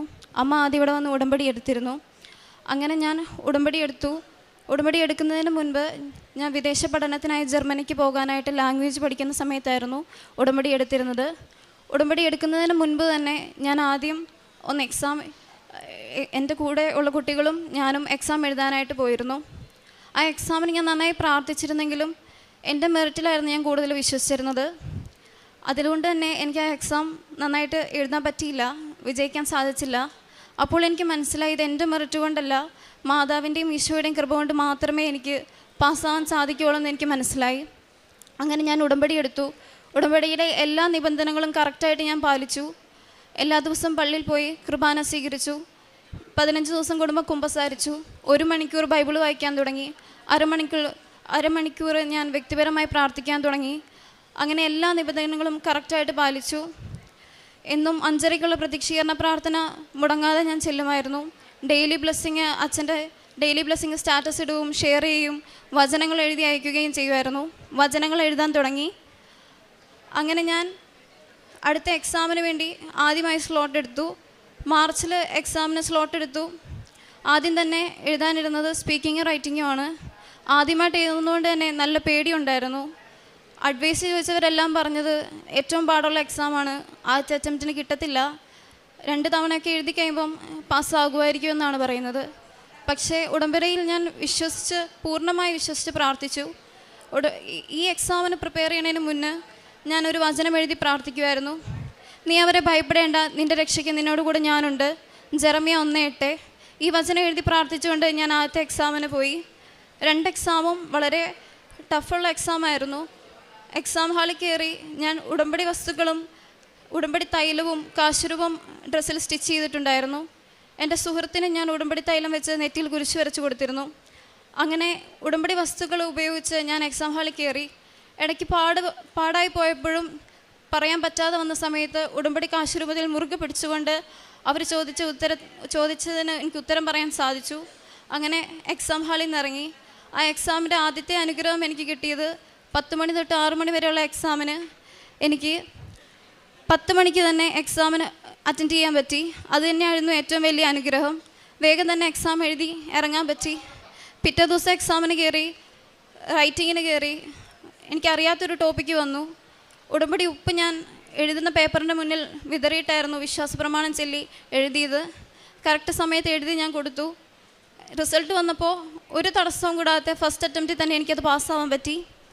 അത് കഴിഞ്ഞ് ഞാൻ സെക്കൻഡ് എക്സാമിന് സ്ലോട്ട് എടുത്തു. 2ാമത്തെ എക്സാം ഞാൻ എഴുതാൻ വേണ്ടി പോയപ്പം ഹോളി വീക്ക് കഴിഞ്ഞിട്ടുള്ള നെക്സ്റ്റ് വീക്കായിരുന്നു. ഹോളി വീക്കിൽ 7 ദിവസവും ഞാൻ ഉടമ്പടിയിൽ നന്നായിട്ട് പ്രാർത്ഥിക്കുകയും അതുപോലെ തന്നെ ഉപവാസം എടുത്ത് പ്രാർത്ഥിച്ചു. ഉപവാസത്തിലൂടെയും നന്നായിട്ട് പ്രാർത്ഥിച്ചു. അടുത്ത എക്സാമിന് അപ്പിയർ ചെയ്തു. അങ്ങനെ ആ 2 എക്സാമും ഞാൻ ചെന്നു. ആ എക്സാമിന് പോയപ്പോൾ ഞാൻ വേറൊരു വചനം പഠിച്ചു. നിനക്ക് നഷ്ടപ്പെട്ടത് ഞാൻ 7 ഇരട്ടിയായിട്ട് നിനക്ക് തിരിച്ചു തരും, മുൻപത്തേതുപോലെ തന്നെ നിന്നെ ഞാൻ വീണ്ടും സഹായിക്കും എന്നുള്ള വചനം. ജോയൽ പ്രവാചകൻ 2:25. ആ വചനം എഴുതി ഞാൻ പ്രാർത്ഥിച്ചു. എക്സാമിന് അറ്റൻഡ് ചെയ്തു. ഏറ്റവും നല്ല മാർക്കോടുകൂടി 7 ഇരട്ടിയായിട്ട് അമ്മ മാതാവ് എനിക്ക് ആ എക്സാമിന് എന്നെ പാസ്സാക്കി. 100-ൽ 90 മാർക്ക് തന്നി, ഏറ്റവും നല്ല മാർക്ക് തന്നി. 2 എക്സാമിനും എന്നെ പാസ്സാക്കി. അധികം ഞാൻ അടുത്ത പ്രോസസ്സിങ്ങിനായിട്ട് കൊടുത്തു, ഏജൻസിയിൽ കൊടുത്തു. എല്ലാ കാര്യങ്ങളും സ്മൂത്തായിട്ട് പോയി. അങ്ങനെ ഉടമ്പടി ജൂണിൽ ഞാൻ വീണ്ടും പുതുക്കി കഴിഞ്ഞ് അടുത്ത ഇൻ്റർവ്യൂ എക്സാമിന് വേണ്ടി ഞാൻ പ്രിപ്പയർ ചെയ്തു. വിശുദ്ധ വസ്തുക്കളെല്ലാം ഞാൻ ഉപയോഗിച്ചിരുന്നു. ഉടമ്പടി കാശുരൂപം മുറുകെ പിടിച്ചുകൊണ്ടാണ് ഇൻ്റർവ്യൂ അപ്പിയർ ചെയ്തത്. അതും ഒരു തടസ്സവും കൂടാതെ എനിക്ക് മുന്നോട്ട് പോകാൻ പറ്റി. വിസ പ്രോസസ്സിങ്ങിനായിട്ട് കൊടുത്തു. വിസയ്ക്ക് അപ്പോയിൻമെൻ്റ് കൊടുത്തു കഴിഞ്ഞ് ജൂലൈയിലേക്ക് സ്ലോട്ട് എടുത്തു. അങ്ങനെ ഒരു തടസ്സവും കൂടാതെ മുന്നോട്ട് പോയപ്പോഴാണ് അറിഞ്ഞത് ഓൺലൈനായിട്ട് വിസയ്ക്ക് അപ്പോയിൻമെൻ്റ് എടുത്തവർക്ക് ജർമ്മനിയിൽ ഇപ്പം പുതിയ നിയമം മാറി. അപ്പോൾ CSP എന്നുള്ള ഒരു പോർട്ടൽ വഴി നമുക്ക് അപ്രൂവൽ വരാണ്ട് ഒരിക്കലും വിസയ്ക്ക് അവിടെ ചെല്ലാൻ പറ്റില്ല എന്ന് പറഞ്ഞു. ആ ഒരു തടസ്സം മുന്നിൽ കണ്ട് പേടിച്ചു നിന്നു, പ്രാർത്ഥിച്ചു. പക്ഷേ ഓരോ ദിവസം പോകുന്തോറും ഓരോ തടസ്സങ്ങളാണ് വന്നുകൊണ്ടിരുന്നത്. 2 തൊട്ട് 6 മാസം വരെ വെയിറ്റ് ചെയ്യണമെന്ന് പറഞ്ഞു. അപ്പോൾ ഏജൻസിയിൽ നിന്ന് അറിയിച്ചു പോകാൻ പറ്റില്ലായിരിക്കും, തടസ്സമാണ്, അടുത്ത മാർച്ചിലേക്ക് പോകാൻ പറ്റുള്ളൂ എന്ന് പറഞ്ഞു. അങ്ങനെ ഞാൻ സെപ്റ്റംബർ വരെ നോക്കി നിന്നു, വന്നില്ല. ഒക്ടോബർ 1 ക്ലാസ് തുടങ്ങും. സെപ്റ്റംബർ 15 ഞാനിവിടെ വന്ന് ഉടമ്പടി പുതുക്കി അച്ഛനെ കണ്ട് പ്രാർത്ഥിച്ചു. അച്ഛൻ 36 എന്നുള്ളൊരു നമ്പർ തന്നു. അങ്ങനെ 36 ദിവസത്തിനുള്ളിൽ നീ പോകുമെന്ന് പറഞ്ഞു. ആ നമ്പർ വെച്ച് പ്രാർത്ഥിക്കണമെന്ന് പറഞ്ഞു. പ്രാർത്ഥിച്ചു. പിറ്റേ ദിവസം തന്നെ ഏജൻസിയിൽ നിന്ന് വിളിച്ചിട്ട് പറഞ്ഞു നിങ്ങൾക്ക് സ്പെഷ്യലായിട്ടൊരു അപ്പോയിൻമെൻറ്റ് തരാം എല്ലാവർക്കും, ഈ ഇൻടേക്കിന് പോകുന്നവർക്ക്. അങ്ങനെ ഈ ഇൻടേക്കിന് പോകുന്നവർക്ക് സ്പെഷ്യലായിട്ടുള്ള അപ്പോയിൻമെൻറ്റ് തന്നു. അത് കഴിഞ്ഞുള്ള പിറ്റേ ദിവസം അപ്രൂവലിൻ്റെ ആദ്യത്തെ മെയിൽ വന്നു. അങ്ങനെ എല്ലാ തടസ്സങ്ങളും മാറി. 22-ാം തീയതി വിസയ്ക്ക് വെച്ചു. പക്ഷേ ടൈമില്ല എന്നുള്ളത് അവർ അറിയിച്ചു. ഒക്ടോബർ 1 ക്ലാസ് തുടങ്ങും. 7 തൊട്ട് 14 ദിവസം വരെ നമ്മൾ വെയിറ്റ് ചെയ്യണമെന്ന് പറഞ്ഞു. 14 ദിവസം കഴിഞ്ഞു, വിസ വന്നില്ല. അങ്ങനെ വിസ വന്നവരെല്ലാം കയറി പോകാൻ തുടങ്ങി. പിറ്റേ ദിവസം തന്നെ പോകണം, അല്ലെ അന്ന് തന്നെ പോകണമെന്ന് പറഞ്ഞു. 14 ദിവസം കഴിഞ്ഞു. ഒക്ടോബർ 1 കഴിഞ്ഞു. വീണ്ടും നിരാശയിലേക്ക് പോയി. പക്ഷെ പ്രാർത്ഥനയിൽ മുറുകെ പിടിച്ചിരുന്നു. പ്രാർത്ഥനയോട് തന്നെ മുന്നോട്ട് പോയി. 14-ാം തീയതി ഡിസ്പാച്ച് മെയിൽ വന്നു. അങ്ങനെ 16-ാം തീയതി എനിക്ക് വിസ സ്റ്റാമ്പ് ചെയ്ത് കിട്ടി. പക്ഷേ വിസ കിട്ടിക്കഴിഞ്ഞ് എല്ലാ തടസ്സങ്ങളും മാറി എല്ലാവരോടും പോകുക, പിറ്റേ ദിവസം പോകണം എന്ന് പറഞ്ഞു വീട്ടിൽ വന്നു. കൊന്തമാസമായിരുന്നു. ജപമാല കഴിഞ്ഞ് വീട്ടിൽ വന്നു. 8 മണിയായിട്ടും ഇവരിതുവരെ ടിക്കറ്റ് ബുക്ക് ചെയ്യുന്ന കാര്യം പറയുന്നില്ല. ചെയ്യാമെന്ന് പറയുന്നു, ഇതുവരെ ഒന്നും ചെയ്തില്ല. 8 മണിയായപ്പോൾ എനിക്കൊരു മെസ്സേജ് വന്നു, ജർമ്മനിക്ക് അനുവിനെ കയറ്റത്തില്ല എന്ന് പറഞ്ഞു. അപ്പോൾ പെട്ടെന്ന് ഷോക്കായിപ്പോയി, എന്തോ പറയുന്നതെന്നുള്ള രീതിയിലായി. ഭയങ്കര പേടിയായി. എങ്ങനെ ഇത് വീട്ടിൽ പറയും? എല്ലാവരോടും പറഞ്ഞു പോകുക, എല്ലാവരും സന്തോഷത്തോടെ ഇരിക്കുവാണ്, ഇവരോട് ഇതെങ്ങനെ പറയുമെന്ന് വിചാരിച്ചു. അങ്ങനെ ഈ കാര്യം ഞാൻ വീട്ടിൽ പറഞ്ഞു. എല്ലാവരും വളരെയധികം സങ്കടത്തിലായി. അങ്ങനെ പോകാൻ പറ്റില്ല എന്നുള്ളത് എല്ലാവരും വിളിക്കാൻ തുടങ്ങി. എപ്പോഴാണ് പോകുന്നത്? എല്ലാം പാക്ക് ചെയ്ത് റെഡിയാക്കി വെച്ചേക്കുവാണ്, പോയാൽ മതി. ആ ഒരവസ്ഥയിൽ പെട്ടെന്ന് പോകാൻ പറ്റില്ല എന്ന് പറഞ്ഞപ്പോൾ ആകെ തളർന്നു പോയി. അങ്ങനെ പ്രാർത്ഥിച്ചു. പിറ്റേ ദിവസം ഞാൻ മാതാവിനെ കാണാൻ ഇവിടെ വന്നു. മാതാവിനോട് ഞാൻ ചോദിച്ചു, എനിക്ക് എന്ത് പറ്റി, എവിടെ വെച്ചാണ് എനിക്ക് തെറ്റിപ്പോയെന്ന് ഞാൻ മാതാവിനോട് ചോദിച്ചു, പ്രാർത്ഥിച്ചു. എവിടെയോ ഒരു തടസ്സമുണ്ടായിരുന്നു. ഇത്രയും അനുഗ്രഹം മാതാവ് തന്നപ്പോഴും എവിടെയാണ് എനിക്ക് തെറ്റിപ്പോയെന്ന് എനിക്ക് മനസ്സിലായില്ല. അച്ഛനെ കണ്ട് പ്രാർത്ഥിച്ചു. അച്ഛൻ പറഞ്ഞു, നന്നായിട്ട് പ്രാർത്ഥിക്കുക, തടസ്സങ്ങളെല്ലാം മാറുമെന്ന് പറഞ്ഞു. അങ്ങനെ ഇവിടുന്ന് അച്ഛനെ കണ്ടിറങ്ങി ഫ്രണ്ടിലെ മാതാവിൻ്റെ ഗ്രോട്ടയിൽ ചെന്ന് ഞാൻ കൈവിരിച്ചിരുന്ന് പ്രാർത്ഥിച്ചു. കുറേ കരഞ്ഞു. അപ്പോൾ ഇവിടെ സേവനം ചെയ്യുന്ന ഒരു പ്രേക്ഷിത പ്രവർത്തകൻ എൻ്റെ അടുത്ത് വന്നു, എന്നെ ആശ്വസിപ്പിച്ചു. എൻ്റെ കാര്യങ്ങളെല്ലാം ചോദിച്ചു, എന്ത് പ്രശ്നം, എനിക്ക് കിട്ടിയ അനുഗ്രഹങ്ങളൊക്കെ ഞാൻ പറഞ്ഞു. അപ്പോഴാണ് ആ ചേച്ചി എന്നോടൊരു കാര്യം പറഞ്ഞത്, ഇത്രയും അനുഗ്രഹം നിനക്ക് തന്നിട്ടും നീ എന്തുകൊണ്ട് സാക്ഷ്യം പറഞ്ഞില്ല, ഇവിടെ വന്ന് സാക്ഷ്യം പറയാൻ അമ്മയുടെ അടുത്ത് വന്നില്ല എന്ന് പറഞ്ഞു.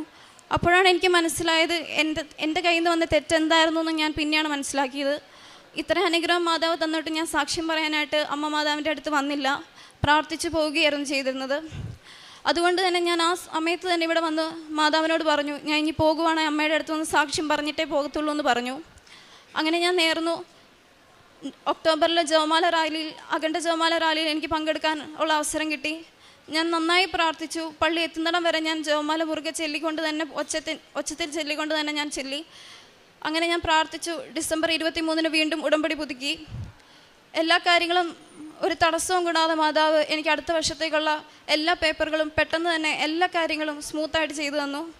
ജനുവരി ആയപ്പോഴേക്ക് എൻ്റെ കംപ്ലീറ്റ് പേപ്പർ വർക്കുകളും തീർന്നു. ഇനി ഒരു തടസ്സവും കൂടാണ്ട് എനിക്ക് പോകാമെന്നവർ പറഞ്ഞു. അങ്ങനെ ഞാൻ മാർച്ചിലേക്ക് പോകാനായിട്ട് തയ്യാറെടുക്കുകയാണ്. കഴിഞ്ഞ പ്രാവശ്യം എനിക്ക് ക്ലാസ്സിൽ കയറാൻ താമസിച്ച് പോയപ്പോൾ പോകാൻ പറ്റിയില്ല. പക്ഷേ ഇപ്രാവശ്യം എനിക്ക് മാതാവിൻ്റെ അനുഗ്രഹത്താൽ 1 മാസം മുന്നേ എനിക്ക് ക്ലാസ്സിൽ കയറാൻ പറ്റി. 1 മാസം മുന്നേ എനിക്ക് അവിടെ ചെല്ലാൻ പറ്റി. ചെല്ലാനുള്ള ഒരു അവസരം അവർ തന്നു. അങ്ങനെ മാർച്ച് 1-ാം തീയതി ഞാനും എൻ്റെ കൂടെയുള്ളൊരു സുഹൃത്തും ജർമ്മനിലേക്ക് പോവുകയാണ്. ഇത്രയും അനുഗ്രഹങ്ങൾ തന്ന അമ്മ മാതാവിന് കോടാനുകൂടി നന്ദി പറയുന്നു. കാരുണ്യപ്രവർത്തികളായിട്ട് ഞാൻ ചെയ്തത് എല്ലാ മാസവും ഞാൻ ഉടമ്പടി എടുത്ത ആ മാസം തൊട്ട് ഈ മാസം വരെ ഞാൻ മുടങ്ങാതെ എന്നെക്കൊണ്ടാവുന്ന വിധത്തിൽ സാമ്പത്തികമായി രോഗികളായി കിടക്കുന്നവരും ക്രിട്ടിക്കലായിട്ട് ആശുപത്രി കിടക്കുന്നവർക്കും ഞാൻ എനിക്ക് പറ്റുന്ന രീതിയിൽ സഹായിക്കുമായിരുന്നു. അതുപോലെ ജർമ്മൻ പഠിക്കാൻ പറ്റാതെ എക്സാം എഴുതി പാസ്സാവാൻ പറ്റാത്തവർക്ക് എന്നെക്കൊണ്ടാവുന്ന രീതിയിൽ പറഞ്ഞു കൊടുക്കുകയും അവരെ സഹായിക്കുകയും ചെയ്യുമായിരുന്നു. പ്രേക്ഷിത പ്രവർത്തനമായിട്ട് പത്രങ്ങൾ വിതരണം ചെയ്യുമായിരുന്നു. ബസ് സ്റ്റാൻഡിലും ബസ് സ്റ്റോപ്പുകളിലും പിന്നെ ബസ് യാത്ര ചെയ്യുമ്പോൾ അടുത്ത് വരുന്ന ആൾക്കും ഞാൻ പത്രം വിതരണം ചെയ്യുമായിരുന്നു. പ്രാർത്ഥിച്ച് ഞാൻ പത്രം കൊടുക്കാറുണ്ടായിരുന്നുള്ളൂ. അങ്ങനെ ഇത്രയും അനുഗ്രഹങ്ങൾ തന്ന അമ്മ മാതാവിന് തിരുക്കുമാറിനും കോടാനുകൂടി നന്ദി പറഞ്ഞുകൊണ്ട് ഞാൻ എൻ്റെ സാക്ഷ്യം സമർപ്പിക്കുന്നു. അമ്മയുടെയും നിറസാന്നിധ്യം നിറഞ്ഞ ഈ പരിശുദ്ധമായ അൾത്താരയിൽ പറയുന്ന എൻ്റെ 2ാമത്തെ ഉടമ്പടി സാക്ഷ്യമാണ് ഞാനിവിടെ പറയാൻ പോകുന്നത്. എൻ്റെ പേര് മഞ്ജു മാർട്ടിൻ. ഞാൻ അങ്കമാലി കരയാമ്പറമ്പ് സെൻറ്റ് ജോസഫ് ഇടവകയിൽ നിന്ന് വരുന്നു. ഞാൻ ഉടമ്പടി എടുത്തത് 2022 മാർച്ച് 25 മംഗളവാർത്ത ദിനത്തിൻ്റെ അന്നായിരുന്നു. അതിനു മുമ്പ് കൊറോണയ്ക്ക് മുമ്പ് എടുത്തെങ്കിലും കൊറോണ സമയത്ത് ഞാൻ ഉടമ്പടി ഉഴപ്പിപ്പോയി. അതിനുശേഷം ഞാൻ 2ാമത് എടുത്തത് 2022 മാർച്ച് 25 മംഗളവാർത്ത ദിനത്തിലായിരുന്നു. ഇനി എനിക്ക് കിട്ടിയ ഓരോ അനുഭവങ്ങളും ഞാൻ എണ്ണി പറയുകയാണ് ഇവിടെ ഈശോയുടെ പരിശുദ്ധ അമ്മയുടെയും മുമ്പിൽ. എൻ്റെ 1ാമത്തെ വലിയ സാക്ഷ്യം, 5 വർഷമായി എൻ്റെ വീട് പണി തുടങ്ങിയിട്ട് മുടങ്ങിക്കിടക്കുകയായിരുന്നു. ആ വീട് പണി തുടർന്ന് പണിയാനുള്ള എല്ലാ തടസ്സങ്ങളും ഞാൻ നേരിട്ട് കൊണ്ടിരുന്നു. ഒന്നാമത്തെ തടസ്സം എന്ന് വെച്ചാൽ ജപ്തിയായിരുന്നു. ആ വീട് ലോണുമ്മയായിരുന്നു. കഴിഞ്ഞ വർഷം ഇതേ സമയത്ത് ഞാൻ ജോസഫച്ചൻ്റെ അടുത്ത് ജപ്തിയുടെ പേപ്പറുമായി വന്നു. ജോസഫച്ചനെ കണ്ട് പ്രാർത്ഥിച്ചു. ആ സമയത്ത് ജോസഫച്ചൻ എനിക്കൊരു സന്ദേശം തന്നു, സാക്ഷ്യം പറഞ്ഞാൽ മതി എന്ന്. ആ ഒരൊറ്റ ധൈര്യത്തിന്മേലാണ് അതിനുശേഷം ഇന്ന് വരെ ഈ നിമിഷം വരെ ഞാൻ മുന്നോട്ട് പോയിക്കൊണ്ടിരിക്കുന്നത്. കാരണം അത്ര വലിയൊരു എമൗണ്ടാണ് ജപ്തി ഞങ്ങൾക്കായി കിടക്കുന്നത്. ഒരുപക്ഷെ ഈ കൃപാസന അൾത്താരയിലെ തന്നെ ചിലപ്പം ഏറ്റവും വലിയൊരു തുകയായിരിക്കാം എൻ്റെ സാക്ഷ്യം. കുറച്ച് പേഴ്സണൽ ഇഷ്യൂസ് ഉള്ളത് കൊണ്ടാണ് ഞാൻ ആ തുക പറയാത്തത്. അതേപോലെ തന്നെ ഈ ജപ്തിയുമായി തുടർ നടപടികളുമായി മുന്നോട്ട് പോകുമ്പോൾ നിങ്ങൾക്കറിയാം, വീട് പണി ഞാൻ നിർത്തിവെച്ചു. അടിക്കടി ബാങ്കിൽ നിന്ന് ആൾക്കാർ വന്നുകൊണ്ടിരിക്കുന്നു. അവർ നടപടികൾ സ്വീകരിക്കും, അടുത്ത ആഴ്ച സ്വീകരിക്കും, അടുത്ത മാസം ഉണ്ടാവും. തുടർ നടപടികളുമായി അവർ മുന്നോട്ട് പോകുമ്പോൾ എന്ത് ചെയ്യുമെന്ന് ആലോചിച്ചിരിക്കുമ്പോൾ വീട് പണിയെക്കുറിച്ച് ചിന്തിക്കുന്നു പോലുമില്ലായിരുന്നു. അങ്ങനെ ഇരിക്കുന്ന ഒരവസരത്തിൽ ഞാൻ ആ വീട്ടിലിരുന്ന് ജപമാല ചൊല്ലിക്കൊണ്ടിരുന്നപ്പം ഈശോ വിചിത്രമായൊരു സന്ദേശം എന്നോട് പറഞ്ഞു, നിൻ്റെ കാലിൽ നിന്ന് പാദസരം അഴിച്ചു മാറ്റുക. ഞാൻ ശരിക്കും ചിരിച്ചുപോയി. ഇതെന്ത് സന്ദേശം? പാദസരം അഴിച്ചു മാറ്റാനോ? ഈശോയോട് ഞാൻ തിരിച്ചു ചോദിക്കാൻ തുടങ്ങി. ഈശോയും ഞാനും, അതിനു മുമ്പ് ഞാനൊരു കാര്യം പറഞ്ഞോട്ടെ, ഈശോയും പരിശുദ്ധ അമ്മയും ഞാനും വലിയൊരു ബന്ധമുണ്ട്. ഞങ്ങൾ അങ്ങോട്ടും ഇങ്ങോട്ടും എപ്പോഴും സംസാരിക്കാറുണ്ട്. അപ്പോൾ ഞാൻ ഈശോയോട് തിരിച്ചു ചോദിച്ചു, ഈശോയെ, ഈ പാദസരം അഴിച്ചു മാറ്റിയാൽ ഒത്തിരിയേറെ ബാധ്യതകളുള്ള എൻ്റെ വീട്ടിൽ ഈ പാദസരം ഊരി വെച്ചാൽ ഞാനിത് വെച്ച് എന്ത് ചെയ്യാനാണ്? ഒത്തിരി ബാധ്യതകളുണ്ട്. അപ്പം അന്നത്തെ ദിവസം എനിക്ക് ഉത്തരം തന്നില്ല. പിറ്റേ ദിവസം ജപമാലയുടെ ഉള്ളിൽ എൻ്റെ അടുത്ത് പറഞ്ഞു, മോളെ, ഈ പാദസരം പിന്നെ കുറച്ച് സ്വർണങ്ങളുടെ ലിസ്റ്റ് പറഞ്ഞു. എൻ്റെ കയ്യിലിരിക്കുന്ന ലിസ്റ്റ് എന്നേക്കാൾ നന്നായിട്ട് ഈശോയ്ക്കറിയാം. ആ ലിസ്റ്റ് പറഞ്ഞിട്ട് പറഞ്ഞു, നീ ഇതെല്ലാം വിൽക്കുക. അപ്പോൾ എനിക്ക് ചിരിയാണ് വന്നത്. കാരണം അന്ന് സ്വർണത്തിൻ്റെ വില കിടക്കുന്നത് 75,000 രൂപയേ ഉള്ളായിരുന്നു. പരിശുദ്ധ അമ്മയുടെ അടുത്ത് ഗബ്രിയേൽ മാലാഖ മംഗളവാർത്ത പറഞ്ഞപ്പോൾ അമ്മ തിരിച്ചു ചോദിച്ച അതേ ചോദ്യമാണ് ഞാൻ ഈശോയോടും തിരിച്ചു ചോദിച്ചത്. ഈശോയെ, ഇത്രയും സ്വർണമേ ഉള്ളൂ, ഇത് വെച്ച് ഞാൻ എന്ത് ചെയ്യാനാണ്? അപ്പോൾ എന്നോട് ഈശോ പറഞ്ഞൊരു ഉത്തരവുണ്ട്, മോളെ, ഈ സ്വർണത്തിന് വില കൂടും. വില കൂടി 90-ന് മീതെ പോകും. 90-ന് മീതെ പോകുമ്പോൾ മോളിത് വിൽക്കുക, ഈ വീട് പണി കംപ്ലീറ്റ് ചെയ്യുക. അങ്ങനെ പറഞ്ഞതിന് ശേഷം ഞാനിത് വീട്ടിൽ വന്ന് ഇവരോടെല്ലാം അവതരിപ്പിച്ചു. പക്ഷേ എൻ്റെ മുമ്പിൽ ഏറ്റവും വലിയ ടാസ്ക് എന്ന് പറഞ്ഞാൽ നിങ്ങൾക്കെല്ലാവർക്കും ചിന്തിക്കാവുന്നതേ ഉള്ളൂ. ജപ്തി നടപടികൾ നടന്നുകൊണ്ടിരിക്കുന്ന ഒരു ഭൂമിയിൽ ആരെങ്കിലും ഇനിയും ഇൻവെസ്റ്റ് ചെയ്യാൻ റെഡിയാകുമോ? ഒരിക്കലും ആരും റെഡിയാകില്ല എന്ന് മാത്രമല്ല, എല്ലാവരും എനിക്ക് എതിര് നിന്നുകൊണ്ടിരുന്നു. ഒത്തിരി മക്കൾ എനിക്ക് എതിര് നിന്നുകൊണ്ടേയിരുന്നു. അപ്പോഴെല്ലാം ഈശോ എനിക്ക് തരുന്നൊരു സന്ദേശമുണ്ടായിരുന്നു. റോമ 8:31, ദൈവം നിൻ്റെ പക്ഷത്തെങ്കിൽ ആര് നിനക്കെതിരെ നിൽക്കും? ആ സന്ദേശത്തിൽ ഉറച്ചു വിശ്വസിച്ചുകൊണ്ട് ഞാൻ മുൻപോട്ട് പോയിക്കൊണ്ടിരുന്നു. അതിൻ്റെ കൂടെ ഞാൻ എപ്പോൾ ബൈബിൾ എടുത്ത് തുറന്ന് വായിക്കുമ്പോഴും ഈശോ വാഗ്ദാനങ്ങളുടെ സന്ദേശങ്ങളാണ് എനിക്ക് എപ്പോഴും തന്നുകൊണ്ടിരുന്നത്. അതേപോലെ ജോബിൻ്റെ പുസ്തകത്തിലെ ഒരു സന്ദേശം കൂടി, അതായത് നിന്നെ സൃഷ്ടിച്ച കർത്താവിനല്ലാതെ നിന്നെ തോൽപ്പിക്കാൻ ആർക്കും സാധിക്കുകയില്ല എന്നുള്ളൊരു സന്ദേശം ഞാൻ ഉറച്ചു വിശ്വസിച്ചു. എൻ്റെ ഈശോയാണ് ഈ വീട് പണി ഏറ്റെടുത്തിരിക്കുന്നത്. ഇത് മനുഷ്യനിർമ്മിതമല്ല, മനുഷ്യകരങ്ങളാൽ നടക്കില്ല എന്ന് ലോകം മുഴുവൻ വിധി എഴുതിയ ഈ വീടിൻ്റെ പണി പിന്നെ ഉണ്ടായതെല്ലാം അത്ഭുതങ്ങളായിരുന്നു. എഫാത്ത എന്ന് പറഞ്ഞ പ്രാർത്ഥനാ കൂട്ടായ്മയിൽ ഒത്തിരി പ്രാർത്ഥിക്കുന്ന മക്കൾ ഓടി വന്നു. ആ മക്കളെല്ലാം വന്ന് ജപമാലകൾ ചൊല്ലി ചൊല്ലി ചൊല്ലി എൻ്റെ വീടിൻ്റെ തേപ്പ് വരെ നിർത്തിയിട്ടിരുന്ന പണിയാണ് 5 വർഷം മുമ്പ്. ആ പണികൾ വീണ്ടും ആരംഭിക്കാൻ തുടങ്ങി. എനിക്ക് സത്യം പറഞ്ഞ പണി ആരംഭിക്കുന്നതിന് മുമ്പ് ഒരൈഡിയവുമില്ല ഇതെങ്ങനെ ഫിനിഷ് ചെയ്യും. കാരണം സാമ്പത്തികം വലിയ പ്രശ്നം, എൻ്റെ മുമ്പിൽ ശരിക്കും ജപ്തി, അതൊരു വലിയ പ്രശ്നം. വീട്ടിലേക്ക് കറണ്ട് കണക്ഷൻ അന്ന് പണി നടക്കുമ്പോൾ എടുത്തിരുന്നു. പക്ഷേ ഈ കറണ്ട് കണക്ഷൻ ഇതിൻ്റെ ഇടയിൽ പണി നിർത്തി വെച്ചപ്പോൾ കട്ടാക്കി കളഞ്ഞു. പിന്നീട് ഞങ്ങൾക്ക് കറണ്ട് കണക്ഷൻ പോലും തന്നിട്ടില്ല. അതിൽ നിന്ന് എങ്ങനെ ഞങ്ങൾ ഈ വീട് പണിയും എന്ന് ഞാനിങ്ങനെ തുടർന്ന് ഇത്രയും പ്രശ്നങ്ങളുടെ ഉള്ളിൽ നിൽക്കുമ്പോഴാണ് ഇങ്ങനെ ഒരു സന്ദേശവും അതിനെ തുടർന്ന് ഈ നടപടികളെല്ലാമായി ഞാൻ മുന്നോട്ട് പോകുന്നതും. ഓരോ സമയം ഞാൻ തളർന്നിരിക്കുമ്പോഴും ഈശോ എനിക്ക് വചനങ്ങളിലൂടെയും ഓരോ അടയാളങ്ങളിലൂടെയും സന്ദേശം തന്നുകൊണ്ടിരുന്നു. കഴിഞ്ഞ വർഷം ജൂലൈ 13-ാം തീയതി രാവിലെ 10:30 മണിയായി കഴിഞ്ഞപ്പം ഈശോ എന്നോട് പറഞ്ഞു, പച്ചത്തിരിയിൽ ഞാൻ ഇന്നൊരടയാളം കാണിക്കാമെന്ന്. ആ സമയത്ത് ഞാൻ പച്ചത്തിരി കത്തിച്ച് വിശ്വാസ പ്രമാണം ചൊല്ലി പ്രാർത്ഥിക്കുന്ന സമയത്ത് ഒരു രൂപം തെളിഞ്ഞു വരാൻ തുടങ്ങി. പിറ്റേ ദിവസം ഇതേ സമയത്ത് പറഞ്ഞു ഇന്ന് 2 തിരിയിലും കാണിക്കാമെന്ന് പറഞ്ഞു. അതിനുശേഷം അപ്പോൾ ഞാൻ വീണ്ടും 2 തിരി കത്തിച്ച് പ്രാർത്ഥിച്ചപ്പോൾ 2 തിരിയിലും ഈശോ അടയാളം കാണിക്കാൻ തുടങ്ങി. പിന്നീട് അവിടെ നിന്ന് ഇങ്ങോട്ട് തുടങ്ങി. 2 വർഷം ആകാൻ പോകുന്നു. എപ്പോൾ തിരി കത്തിച്ച് പ്രാർത്ഥിച്ചാലും എൻ്റെ പേഴ്സണൽ പ്രെയറിലായിക്കോട്ടെ, കോമൺ പ്രെയർ, കുടുംബ പ്രാർത്ഥനയിലായിക്കോട്ടെ, എപ്പോൾ തിരി കത്തിച്ച് പ്രാർത്ഥിക്കുമ്പോഴും തിരിയിൽ ഈശോ അടയാളം കാണിച്ചു കൊണ്ടേയിരിക്കും. അതിൻ്റെ ഒപ്പം തന്നെ ഈ വീട് പണിയുടെ പല സാഹചര്യങ്ങളിലും ഒറ്റയ്ക്ക് ഒരാൾ ഈശോയും പരിശുദ്ധ അമ്മയും സ്വർഗവും ചേർന്ന് മാത്രം നടത്തുന്ന ഒരു യുദ്ധമായിരുന്നു ഇത്. പല സമയത്ത് ഞാൻ തളർന്നു പോയിട്ടുണ്ട്, തകർന്നു പോയിട്ടുണ്ട്. തളർന്നു പോയ സമയത്ത് ആരോടും പരാതി പറയാൻ എനിക്ക് പറ്റില്ല. കാരണം എല്ലാവരും എന്നെ കുറ്റപ്പെടുത്തേ ഉള്ളൂ. ഇത്രയും ജപ്തി നിൽക്കുന്ന ഭൂമിയിൽ നിനക്കെന്ത് ധൈര്യം? ലോകത്തിൻ്റെ പിന്നാലെ ഓടുന്ന മക്കൾക്ക് ഈശോ പറയുന്ന സന്ദേശമാണോ പരിശുദ്ധ അമ്മ പറയുന്ന സന്ദേശമാണോ പറഞ്ഞാൽ മനസ്സിലാകില്ല ആ മക്കൾക്ക്. 14 പ്രാവശ്യം ഞാൻ എൻ്റെ ഉടമ്പടി പുതുക്കി. ഈ ഉടമ്പടിയിലൂടെ ആദ്യകാലങ്ങളിൽ ഞാൻ ഈശോയോട് പരിശുദ്ധ അമ്മയോടും ചോദിച്ചിരുന്നത് മുഴുവൻ എൻ്റെ കാര്യങ്ങളായിരുന്നു, ആഗ്രഹങ്ങൾ. പിന്നീട് ജോസഫ് അച്ഛൻ്റെ പല ടോക്കുകളും കേട്ടപ്പോൾ എനിക്ക് മനസ്സിലായി. ജോസഫ് അച്ഛൻ എപ്പോഴും പറയുന്നുണ്ട്, മക്കളെ നിങ്ങൾ ഒരു കാര്യം ഈശോയുടെ മുമ്പിൽ പരിശുദ്ധ അമ്മയ്ക്ക് നിങ്ങൾ കൊടുത്തിട്ടുണ്ടെങ്കിൽ ഇനി അതിനെക്കുറിച്ച് നിങ്ങൾ ചിന്തിക്കേണ്ട. അതിനെക്കുറിച്ച് ചിന്തിച്ചിരുന്ന് നിങ്ങൾ സമയം കളയരുത്. നിങ്ങൾ ഈശോയെ ഗാഢമായിട്ട് സ്നേഹിക്കുക. എൻ്റെ ജീവിതത്തിൽ ഞാൻ ചെയ്തത് അതുമാത്രമാണ്.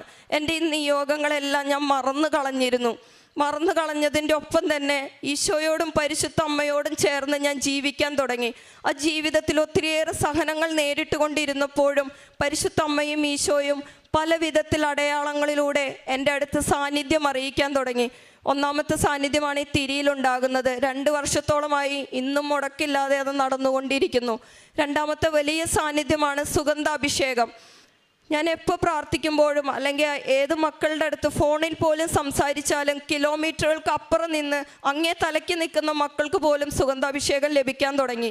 അതിൻ്റെ ഒപ്പം തന്നെ വേറൊരു അടയാളമാണ്, അതായത് ഞാൻ ബസ് കൊണ്ടുവരാൻ തുടങ്ങിയെന്ന് വെച്ച് കഴിഞ്ഞാൽ ആദ്യം ഞാൻ ഒറ്റയ്ക്കാണ് വന്നുകൊണ്ടിരുന്നത്.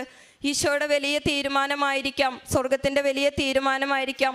1 ബസ്സായി, 2 ബസ്സായി, 3ഉം 4ഉം ബസ്സുകൾ കൊണ്ട് ഞാൻ എൻ്റെ ഭാഗത്തുനിന്ന് ഒത്തിരിയേറെ മക്കളെ കൃപാസനത്തിലേക്ക് കൊണ്ടുവരാൻ തുടങ്ങി. അപ്പോൾ ആദ്യകാലങ്ങളിൽ ബസ്സിൽ കൊണ്ടുവരുമ്പോൾ എനിക്ക് കിട്ടിയ അനുഭവങ്ങളൊക്കെ ഞാൻ പങ്കുവയ്ക്കുമായിരുന്നു. അതിനുശേഷം ഞാൻ ഈശോയോടും പരിശുദ്ധ അമ്മയോടും പറയാൻ തുടങ്ങി, അമ്മേ ഈശോയെ, ഒത്തിരിയേറെ പാപാവസ്ഥകളിൽ കഴിയുന്ന മക്കളാണ് ഇവരെല്ലാം. ഈ മക്കൾക്ക് ഞാൻ ഈശോയെക്കുറിച്ചും പരിശുദ്ധ അമ്മയെക്കുറിച്ച് പറഞ്ഞാലും ഇവർക്ക് ബോധ്യപ്പെടണമെങ്കിൽ എൻ്റെ അടുത്ത് കാണിക്കുന്ന അടയാളങ്ങൾ നിങ്ങൾ തീർച്ചയായും ഈ പാവം മക്കൾക്ക് നിങ്ങളും ചെയ്തു കൊടുക്കണം. അതെൻ്റെ ഒരു അപേക്ഷയാണെന്ന് പറഞ്ഞ് പ്രാർത്ഥിക്കാൻ തുടങ്ങി. അതിനുശേഷം ഒക്ടോബർ 25-ാം തീയതി ജപമാല റാലിയുടെ അന്ന് രാവിലെ വണ്ടിയിൽ വെച്ച് ഞാൻ ലീഡ് ചെയ്യുന്ന 4 വണ്ടി ഉണ്ടായിരുന്നു അന്ന്.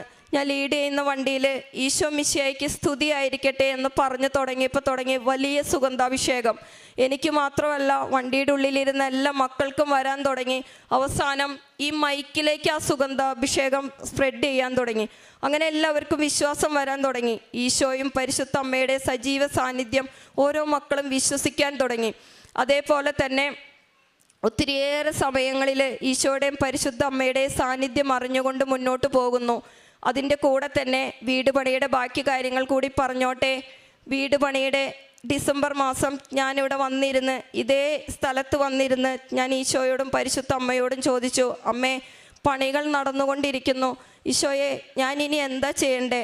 എന്നാണ് വീട് വെഞ്ചിരിപ്പ് നടത്തേണ്ടത്? എനിക്കറിയില്ല. നൊയമ്പിന് മുമ്പ് നടത്തണമെന്ന് എനിക്കൊരാഗ്രഹമുണ്ട്. പെസക പാല് പുതിയ വീട്ടിൽ കുറുക്കണമെന്ന് എനിക്ക് ആഗ്രഹമുണ്ട്. ഞാൻ എന്താണ് ചെയ്യേണ്ടത്? എനിക്കൊരു ഡേറ്റ് തരാമോ എന്ന് ചോദിച്ച് ഞാൻ പ്രാർത്ഥിക്കാൻ തുടങ്ങി. അന്ന് എനിക്ക് ഇവിടെ വെച്ച് അമ്മ ഒരു സന്ദേശവും തന്നില്ല. അപ്പം എനിക്ക് ഇത്തിരി സങ്കടം വന്നിരുന്നു. അമ്മ എന്നോട് പിണങ്ങിയോ എന്നൊക്കെ ഞാൻ ചോദിച്ചിരുന്നു. പക്ഷെ അന്ന് രാത്രി തിരി കത്തിച്ച് പ്രാർത്ഥിക്കുമ്പം എൻ്റെ മൊബൈലിലുണ്ട് അത്. തിരിയിൽ കൃത്യമായിട്ട് 9 എന്നുള്ള അക്കം തെളിയാൻ തുടങ്ങി. അപ്പം എനിക്ക് ഫസ്റ്റ് തവണയാണ് തിരിയിൽ അക്കങ്ങൾ തെളിയുന്നത്. അതിനു മുമ്പ് ഈശോയുടെയും പരിശുദ്ധ അമ്മയുടെയും വിശുദ്ധന്മാരുടെ രൂപങ്ങൾ, അങ്ങനെ പല രൂപങ്ങളാണ് തെളിഞ്ഞുകൊണ്ടിരുന്നത്. 9 എന്ന് പറഞ്ഞ അക്കം തെളിഞ്ഞപ്പം ഞാനിങ്ങനെ തിരി നോക്കിയിട്ട് അമ്മയുടെ മുഖത്തേക്ക് നോക്കിയപ്പം അമ്മ എൻ്റെ അടുത്ത് പറഞ്ഞു നോട്ട് ദി നമ്പർ എന്ന് പറഞ്ഞു. അപ്പോൾ എനിക്ക് മനസ്സിലായി, ഇതാണ് എൻ്റെ വീട് വെഞ്ചിരിപ്പിൻ്റെ ദിവസം, സ്വർഗം എനിക്ക് തീരുമാനിച്ചിരിക്കുന്ന വീട് വെഞ്ചിരിപ്പിൻ്റെ ദിവസം എന്ന് എനിക്ക് അന്ന് മനസ്സിലായി. ഈ പ്രതിസന്ധികളെല്ലാം തരണം ചെയ്തുകൊണ്ട് ഞാൻ മുന്നോട്ട് നീങ്ങി പതുക്കെ പതുക്കെ എനിക്കെതിരെ നിന്നിരുന്ന എല്ലാ മക്കളും എനിക്ക് അനുകൂലമാകുവാൻ തുടങ്ങി.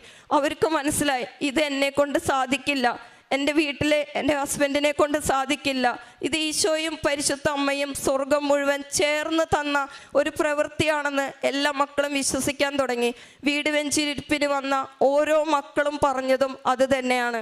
ഇവിടെ ഈശോയുടെയും പരിശുദ്ധ അമ്മയുടെയും നിറഞ്ഞ സാന്നിധ്യം ഞങ്ങൾക്ക് ഫീൽ ചെയ്യുന്നു. ഓരോ മക്കളും ഗേറ്റ് കടന്ന് ഉള്ളിലേക്ക് വരുന്തോറും അവർക്ക് വലിയ സുഗന്ധാഭിഷേകം അനുഭവപ്പെടാൻ തുടങ്ങിയിരുന്നു. അത് എൻ്റെ ഒന്നാമത്തെ വലിയ ഉടമ്പടി സാക്ഷ്യമാണ്. സാധ്യതകളെല്ലാം അസ്തമിച്ചെടുത്ത് ജോസഫ് അച്ഛൻ എപ്പോഴും പറയുന്നത് പോലെ തന്നെ എല്ലാ മെറിറ്റും 0 ആയി നിൽക്കുന്ന ഒരു വ്യക്തിയാണ് ഞാൻ. എൻ്റെ മുമ്പിൽ ഒന്നുമില്ല, ഒരു ചോയ്സുമില്ല, ഒരു പെർസെൻറ്റേജ് ചോയ്സ് പോലും ഇല്ലാതിരിക്കുന്ന സമയത്താണ് ഇത്രയും വലിയ 2200 സ്ക്വയർ ഫീറ്റിൻ്റെ വീട് എനിക്ക് അതിമനോഹരമായിട്ട് കംപ്ലീറ്റ് ചെയ്തു തന്നത്. ഈശോയും പരിശുദ്ധമ്മയും സ്വർഗം ചേർന്നാണ് എനിക്കത് ചെയ്തു തന്നത്. അതിന് ഈശോയ്ക്കും പരിശുദ്ധമ്മയ്ക്കും ഒത്തിരി നന്ദി പറയുന്നു.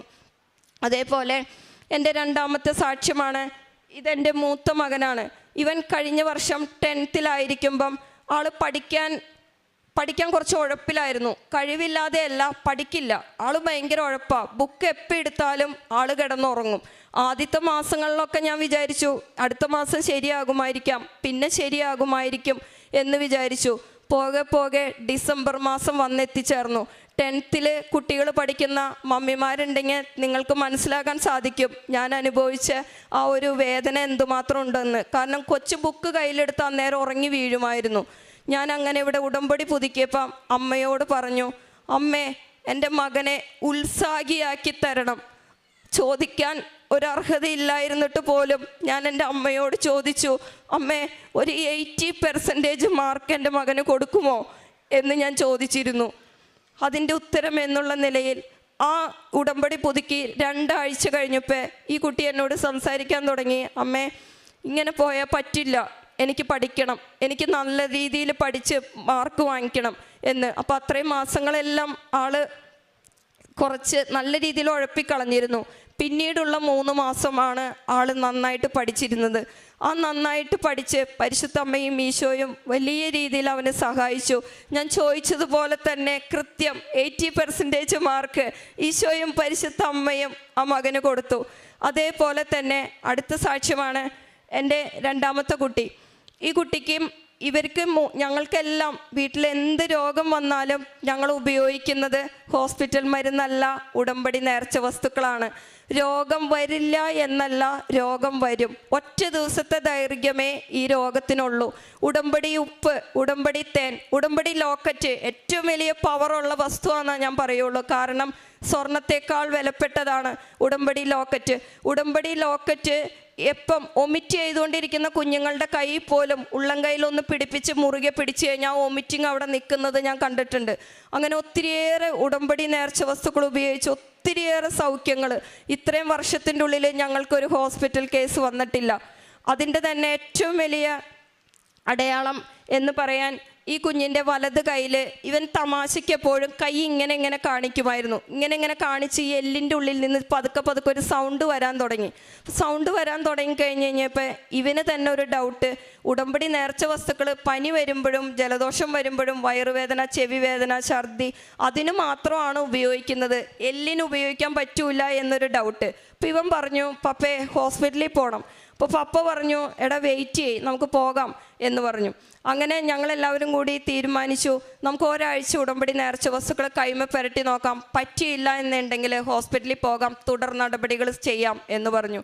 അങ്ങനെ ഉടമ്പടി നേർച്ച വസ്തുക്കൾ കയ്യിൽ പുരട്ടി പ്രാർത്ഥിക്കാൻ തുടങ്ങി. അതിനുശേഷം 3 ദിവസം കഴിഞ്ഞപ്പോഴത്തേനും അവൻ്റെ കയ്യിലെ വേദന പൂർണ്ണമായിട്ടും ഭേദമാകാൻ തുടങ്ങി. അത് പതുക്കെ അത് പൂർണ്ണമായിട്ടും ഭേദമായി. അങ്ങനെ അവനും വിശ്വാസം ആഴപ്പെട്ടു. അതേപോലെ തന്നെ മൂത്ത ആൾ കുറച്ച് ദിവസം പള്ളിയിൽ വരാൻ കുറച്ച് മടി കാണിച്ചു. അപ്പോൾ മടി കാണിച്ചപ്പോൾ ഞാൻ എപ്പോഴും സങ്കടം പറയുന്നത് ഈശോയോടും പരിശുദ്ധ അമ്മയോടുമാണ്. അപ്പം എൻ്റെ അടുത്ത് ഹസ്ബൻഡും പറഞ്ഞു, അവന് ഒരുപാട് കമ്പൽ ചെയ്യണ്ട, അവരുടെ ഏജ് മാറുമ്പോൾ നമ്മൾ കമ്പൽ ചെയ്ത് കഴിഞ്ഞാൽ അവർക്കത് വിഷമാകും, കമ്പൽ ചെയ്യണ്ട എന്ന് പറഞ്ഞു. അങ്ങനെ ഇരിക്കുമ്പോൾ ഒരു ദിവസം ഒരു പനി വന്നു. പനി വന്നപ്പോൾ സാധാരണഗതിയിൽ ഞാൻ പറഞ്ഞല്ലോ, എന്ത് വരുമ്പോഴും ഞങ്ങൾ ഉപയോഗിച്ചു കൊണ്ടിരുന്നതെല്ലാം ഉടമ്പടി നേർച്ച വസ്തുക്കളാണ്. അന്ന് നേർച്ച വസ്തുക്കൾ ഉപയോഗിച്ചിട്ടും ഇവൻ്റെ പനി കുറയുന്നില്ല. രാത്രിയിലെ കുടുംബ പ്രാർത്ഥനയുടെ ഉള്ളിൽ രണ്ടാമത്തെ രഹസ്യം ചൊല്ലിക്കൊണ്ടിരിക്കുമ്പം ഈശോ എന്നോട് പറഞ്ഞു തന്നു, ഇവൻ്റെ പനി മാറണമെങ്കിൽ നാളെ രാവിലെ അവൻ പള്ളിയിൽ വന്ന് വിശുദ്ധ കുർബാന സ്വീകരിച്ച് കഴിയുമ്പം ഇവൻ്റെ പനി മാറും. അങ്ങനെ ഞാൻ ഇവനോട് ഈ സന്ദേശം പറഞ്ഞു. പിറ്റേ ദിവസം അന്ന് രാത്രി മുഴുവൻ ഇവന് നല്ല പനിയായിരുന്നു. എത്രയേറെ ഉടമ്പടി നേർച്ച വസ്തുക്കൾ കൊടുത്തിട്ടും ഇവന് ആ പനി കുറയുന്നില്ലായിരുന്നു. പക്ഷേ ഈശോയുടെ സന്ദേശം പോലെ തന്നെ പിറ്റേ ദിവസം രാവിലെ ഈ കുഞ്ഞ് പള്ളിയിൽ വന്ന് വിശുദ്ധ കുർബാന സ്വീകരിച്ച് കഴിഞ്ഞ് ആ നിമിഷം തുടങ്ങി ഇവൻ്റെ പനി ഇവനെ വിട്ടുപോരാൻ തുടങ്ങി. പനി വന്ന കുഞ്ഞാന്നുള്ള ഒരു ക്ഷീണം പോലും പിന്നീട് ഇവനുണ്ടായിട്ടില്ല. അതൊരു വലിയ സാക്ഷ്യം തന്നെയാണ്. അതേപോലെ തന്നെ ഉടമ്പടി കാലഘട്ടത്തിലൂടെ എന്നെ നയിക്കുമ്പോൾ ഞാൻ ഒത്തിരിയേറെ ആത്മീയമായിട്ട് വളരാനായിട്ട്, ആത്മീയമായിട്ട് ഒരു ചെറിയ ഒരു വളർച്ചയെ എനിക്ക് പണ്ടുണ്ടായിരുന്നുള്ളൂ. പക്ഷെ ഉടമ്പടിയിലൂടെ നടന്നു പോയപ്പോൾ ജീവിതം ശരിക്ക് പൊളിച്ചെഴുതുകയായിരുന്നു. എൻ്റെ എല്ലാ ജീവിതത്തിലെ ഓരോ മേഖലകളും അച്ഛൻ ഉടമ്പടി ധ്യാനത്തിൽ പറയുന്നത് പോലെ ഈശോയ്ക്കും പരിശുദ്ധ അമ്മയെ സ്നേഹിക്കാൻ തുടങ്ങി. മറ്റുള്ളവരിലെ വേദനകളിലേക്ക് ഇറങ്ങിച്ചെല്ലാൻ തുടങ്ങി. ഒത്തിരിയേറെ മക്കൾക്ക് ഒത്തിരി സഹായങ്ങൾ, അത് പറഞ്ഞാൽ തീരില്ല. ഒത്തിരിയേറെ മക്കൾക്ക് പൊതിച്ചോറ് കൊടുക്കും. ഞങ്ങൾക്ക് കാറ്ററിംഗ് ആണ്. അപ്പോൾ ഞങ്ങൾ കാറ്ററിങ്ങിന് ഫുഡ് ഉണ്ടാക്കുമ്പോൾ ഈശോയോട് ഞാൻ ചോദിക്കും, ഈശോയെ ഇന്ന് ആർക്കാ കൊടുക്കേണ്ടേ? ഈശോ പറയും ഇന്ന വീട്ടിൽ കൊടുക്കണം. അപ്പം ആ വീട്ടിലേക്ക് ഞാൻ ആ ഫുഡും കൊടുത്തു വിടും, അല്ലെങ്കിൽ ഞാൻ കൊണ്ടുപോയി കൊടുക്കും. അങ്ങനെ ഒത്തിരി മക്കൾക്ക് കൊടുക്കാനായിട്ട് ഈശോ എനിക്ക് ഇത് തന്നിട്ടുണ്ട്, സാഹചര്യം തന്നിട്ടുണ്ട്. അതേപോലെ തന്നെ ഒത്തിരി ഈശോയെ അറിയാത്ത മക്കൾക്ക്, അതായത് ക്രിസ്ത്യൻസിൻ്റെ ഉള്ളിൽ മാത്രമല്ല നോൺ ക്രിസ്ത്യൻസിൻ്റെ ഉള്ളിലും എനിക്ക് കിട്ടിയ അടയാളങ്ങളും ഈ അനുഗ്രഹങ്ങളും പറഞ്ഞ് പത്രപ്രവർത്തനം ചെയ്യാനും, ആദ്യകാലങ്ങളിലൊക്കെ പത്രം കൊടുക്കുമ്പോൾ ആരെങ്കിലും എന്തെങ്കിലും കമൻറ്റ് പറഞ്ഞാലോ ആരെങ്കിലും കളിയാക്കിയാലോ പിന്നെ പത്രം ഞാൻ കൊടുക്കില്ല, തിരിച്ച് വീട്ടിൽ കൊണ്ടുവന്ന് വെക്കുമായിരുന്നു.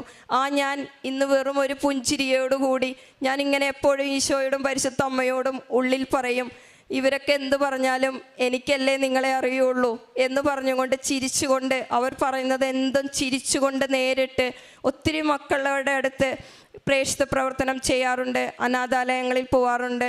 രോഗികളായി കിടക്കുന്ന മക്കളെ സന്ദർശിക്കാൻ പോകാറുണ്ട്. ഒത്തിരി മക്കൾ പ്രാർത്ഥിക്കുന്ന സഹായം പറയാറുണ്ട്. അപ്പം ഞാൻ തമാശയ്ക്ക് അമ്മയോട് പറയും, അമ്മേ ഞാൻ അമ്മയുടെ മോളാണെന്ന് പറഞ്ഞ് ഒത്തിരി മക്കൾ പ്രാർത്ഥനാ സഹായം പറയുന്നുണ്ട്. അമ്മ ഈശോയോട് ഇതെല്ലാം ഒന്ന് പറയണേ അമ്മ ഈശോയോട് പറയുമെന്നുള്ള ഒറ്റ ഉറപ്പിലാണ് എൻ്റെ അടുത്ത് പറയുന്നത്. ചേച്ചി ഒന്ന് പറയണോട്ടോ, ചേച്ചി പരിശുദ്ധ അമ്മയോട് പറഞ്ഞാൽ അമ്മ ഈശോയോട് തീർച്ചയായും പറയും, ചേച്ചി ഒന്ന് പറയണോട്ടോ എന്ന് പറയുന്നത്. അതേപോലെ തന്നെ ഒരുപാട് കാര്യങ്ങളിൽ ഈശോയും പരിശുദ്ധ അമ്മയും ഞങ്ങളെ സഹായിച്ചു കൊണ്ടിരിക്കുന്നു. ഈശോയും പരിശുദ്ധ അമ്മയും ചെയ്തു തന്ന അനുഗ്രഹങ്ങൾക്ക് നന്ദി പറഞ്ഞാൽ തീരില്ല. ഈശോയ്ക്കും പരിശുദ്ധ അമ്മയ്ക്കും എത്രയേറെ നന്ദി പറഞ്ഞാലും തീരില്ല. അതിന് മാതിരിയിൽ അനുഗ്രഹങ്ങൾ ഈശോയും പരിശുദ്ധ അമ്മയും ഓരോ ദിവസം ചെയ്തുകൊണ്ടിരിക്കുന്നു. ഞാൻ ഇത്ര ബോൾഡാവാൻ കാരണം എൻ്റെ അടുത്ത് ഈശോയും പരിശുദ്ധ അമ്മയും ഇത്രയധികം അടയാളങ്ങളിലൂടെയും അത്ഭുതങ്ങളിലൂടെയും പ്രവർത്തിക്കുന്നത് കൊണ്ടും അവരുടെ വലിയ സാന്നിധ്യം എനിക്ക് എപ്പോഴും അറിയാൻ സാധിക്കുന്നത് കൊണ്ടുമാണ്. ഒത്തിരിയേറെ പ്രതിസന്ധികളുടെ നടുവിലും ഞാൻ ഇത്ര ബോൾഡായിട്ട് ധൈര്യവതിയായിട്ട് നിൽക്കാൻ കാരണം. ലൂക്ക 1:35 പറയുന്നത് പോലെ പരിശുദ്ധാത്മാവ് നിൻ്റെ മേൽ വരും, അത്യുന്നതൻ്റെ ശക്തി നിൻ്റെ മേൽ ആവസിക്കും എന്ന് പറയുന്നത് പോലെ അതാണ് എന്നിലും സംഭവിച്ചത്. ഇനി എനിക്ക് നിങ്ങളോട് പറയാനുള്ള ഒരു കാര്യം, എത്രയൊക്കെ ഉടമ്പടി എടുത്തിട്ടും പ്രാർത്ഥിച്ചിട്ടും നിങ്ങൾക്ക് ഒന്നും നടന്നില്ല എന്നുള്ള നിരാശയുണ്ടെങ്കിൽ വേണ്ട, ആ നിരാശപ്പെടേ വേണ്ട. കാരണം ദൈവത്തിൻ്റെ സമയത്തിനായി കാത്തിരിക്കുക. ഉടമ്പടി എടുത്ത ആദ്യ കാലങ്ങളിൽ എൻ്റെ ഭൗതികമായ അനുഗ്രഹങ്ങൾക്ക് വേണ്ടി മാത്രം ഉടമ്പടി എടുത്ത ഒരു വ്യക്തിയായിരുന്നു ഞാൻ. പക്ഷേ എൻ്റെ ഈശോയ്ക്കും എൻ്റെ പരിശുദ്ധ അമ്മയ്ക്കും സ്വർഗത്തിന് മുഴുവൻ അറിയാമായിരുന്നു എപ്പോഴാണ് ആ അനുഗ്രഹങ്ങളെല്ലാം എൻ്റെ കൈകളിലേക്ക് എത്തിക്കേണ്ടത് എന്ന്. അതിനു വേണ്ടിയിട്ടാണ് എന്നെ ഇത്രയും നാൾ വെയിറ്റ് ചെയ്യിച്ചത്. അത് തന്നെയാണ് എനിക്ക് നിങ്ങളോടും പറയാനുള്ളത്. നിങ്ങളുടെ ഇടയിലേക്ക് നിങ്ങൾ ചോദിക്കുന്ന അനുഗ്രഹങ്ങളും അതിൻ്റെ ഇരട്ടിയിലും തരാൻ ഈശോയ്ക്കും പരിശുദ്ധ അമ്മയ്ക്കും സ്വർഗത്തിനും ആഗ്രഹമുണ്ട്. അതിനുവേണ്ടി ചില സമയങ്ങളിൽ നിങ്ങളെ വെയിറ്റ് ചെയ്യിക്കും. ആ വെയിറ്റ് ചെയ്യിക്കുന്നത് ജോസഫ് അച്ഛൻ പറയുന്നത് പോലെ നമ്മുടെ ഒരുക്കത്തിൻ്റെ സമയമാണ്. ഈശോയിലേക്ക് തിരിച്ചു വരിക, പരിശുദ്ധ അമ്മയിലോട്ട് തിരിച്ചു വരിക, ഈശോയെ അകമഴിഞ്ഞ് സ്നേഹിക്കുക. നിങ്ങളുടെ ആഗ്രഹങ്ങൾക്ക് വേണ്ടി ആയിരിക്കരുത് ഈശോയെ നിങ്ങൾ സ്നേഹിക്കേണ്ടത്. നിങ്ങൾ ഈശോയെ സ്നേഹിക്കാൻ തുടങ്ങിക്കഴിയുമ്പോൾ തീർച്ചയായിട്ടും ഈശോയും പരിശുദ്ധ അമ്മയും നിങ്ങൾ മറന്ന് പ്രാർത്ഥിച്ച് മറന്നു കളഞ്ഞ നിയോഗങ്ങളിൽ ഇടപെടാൻ തുടങ്ങും. അതെൻ്റെ ജീവിതത്തിലെ വലിയൊരു അനുഭവമാണ്. പ്രാർത്ഥിച്ച് മറന്നു കിടന്ന് മടുത്ത് കിടന്നൊരു നിയോഗമാണ് എൻ്റെ വീട് പണിയുടെ സാക്ഷ്യം. അതുപോലെ ഒത്തിരിയേറെ അനുഗ്രഹങ്ങൾ ഈശോയും പരിശുദ്ധ അമ്മയും എനിക്ക് തരുന്നു. അതിന് ഈശോയ്ക്കും പരിശുദ്ധ അമ്മയ്ക്കും ഒത്തിരിയേറെ നന്ദി പറയുന്നു. കോടാനുകോടി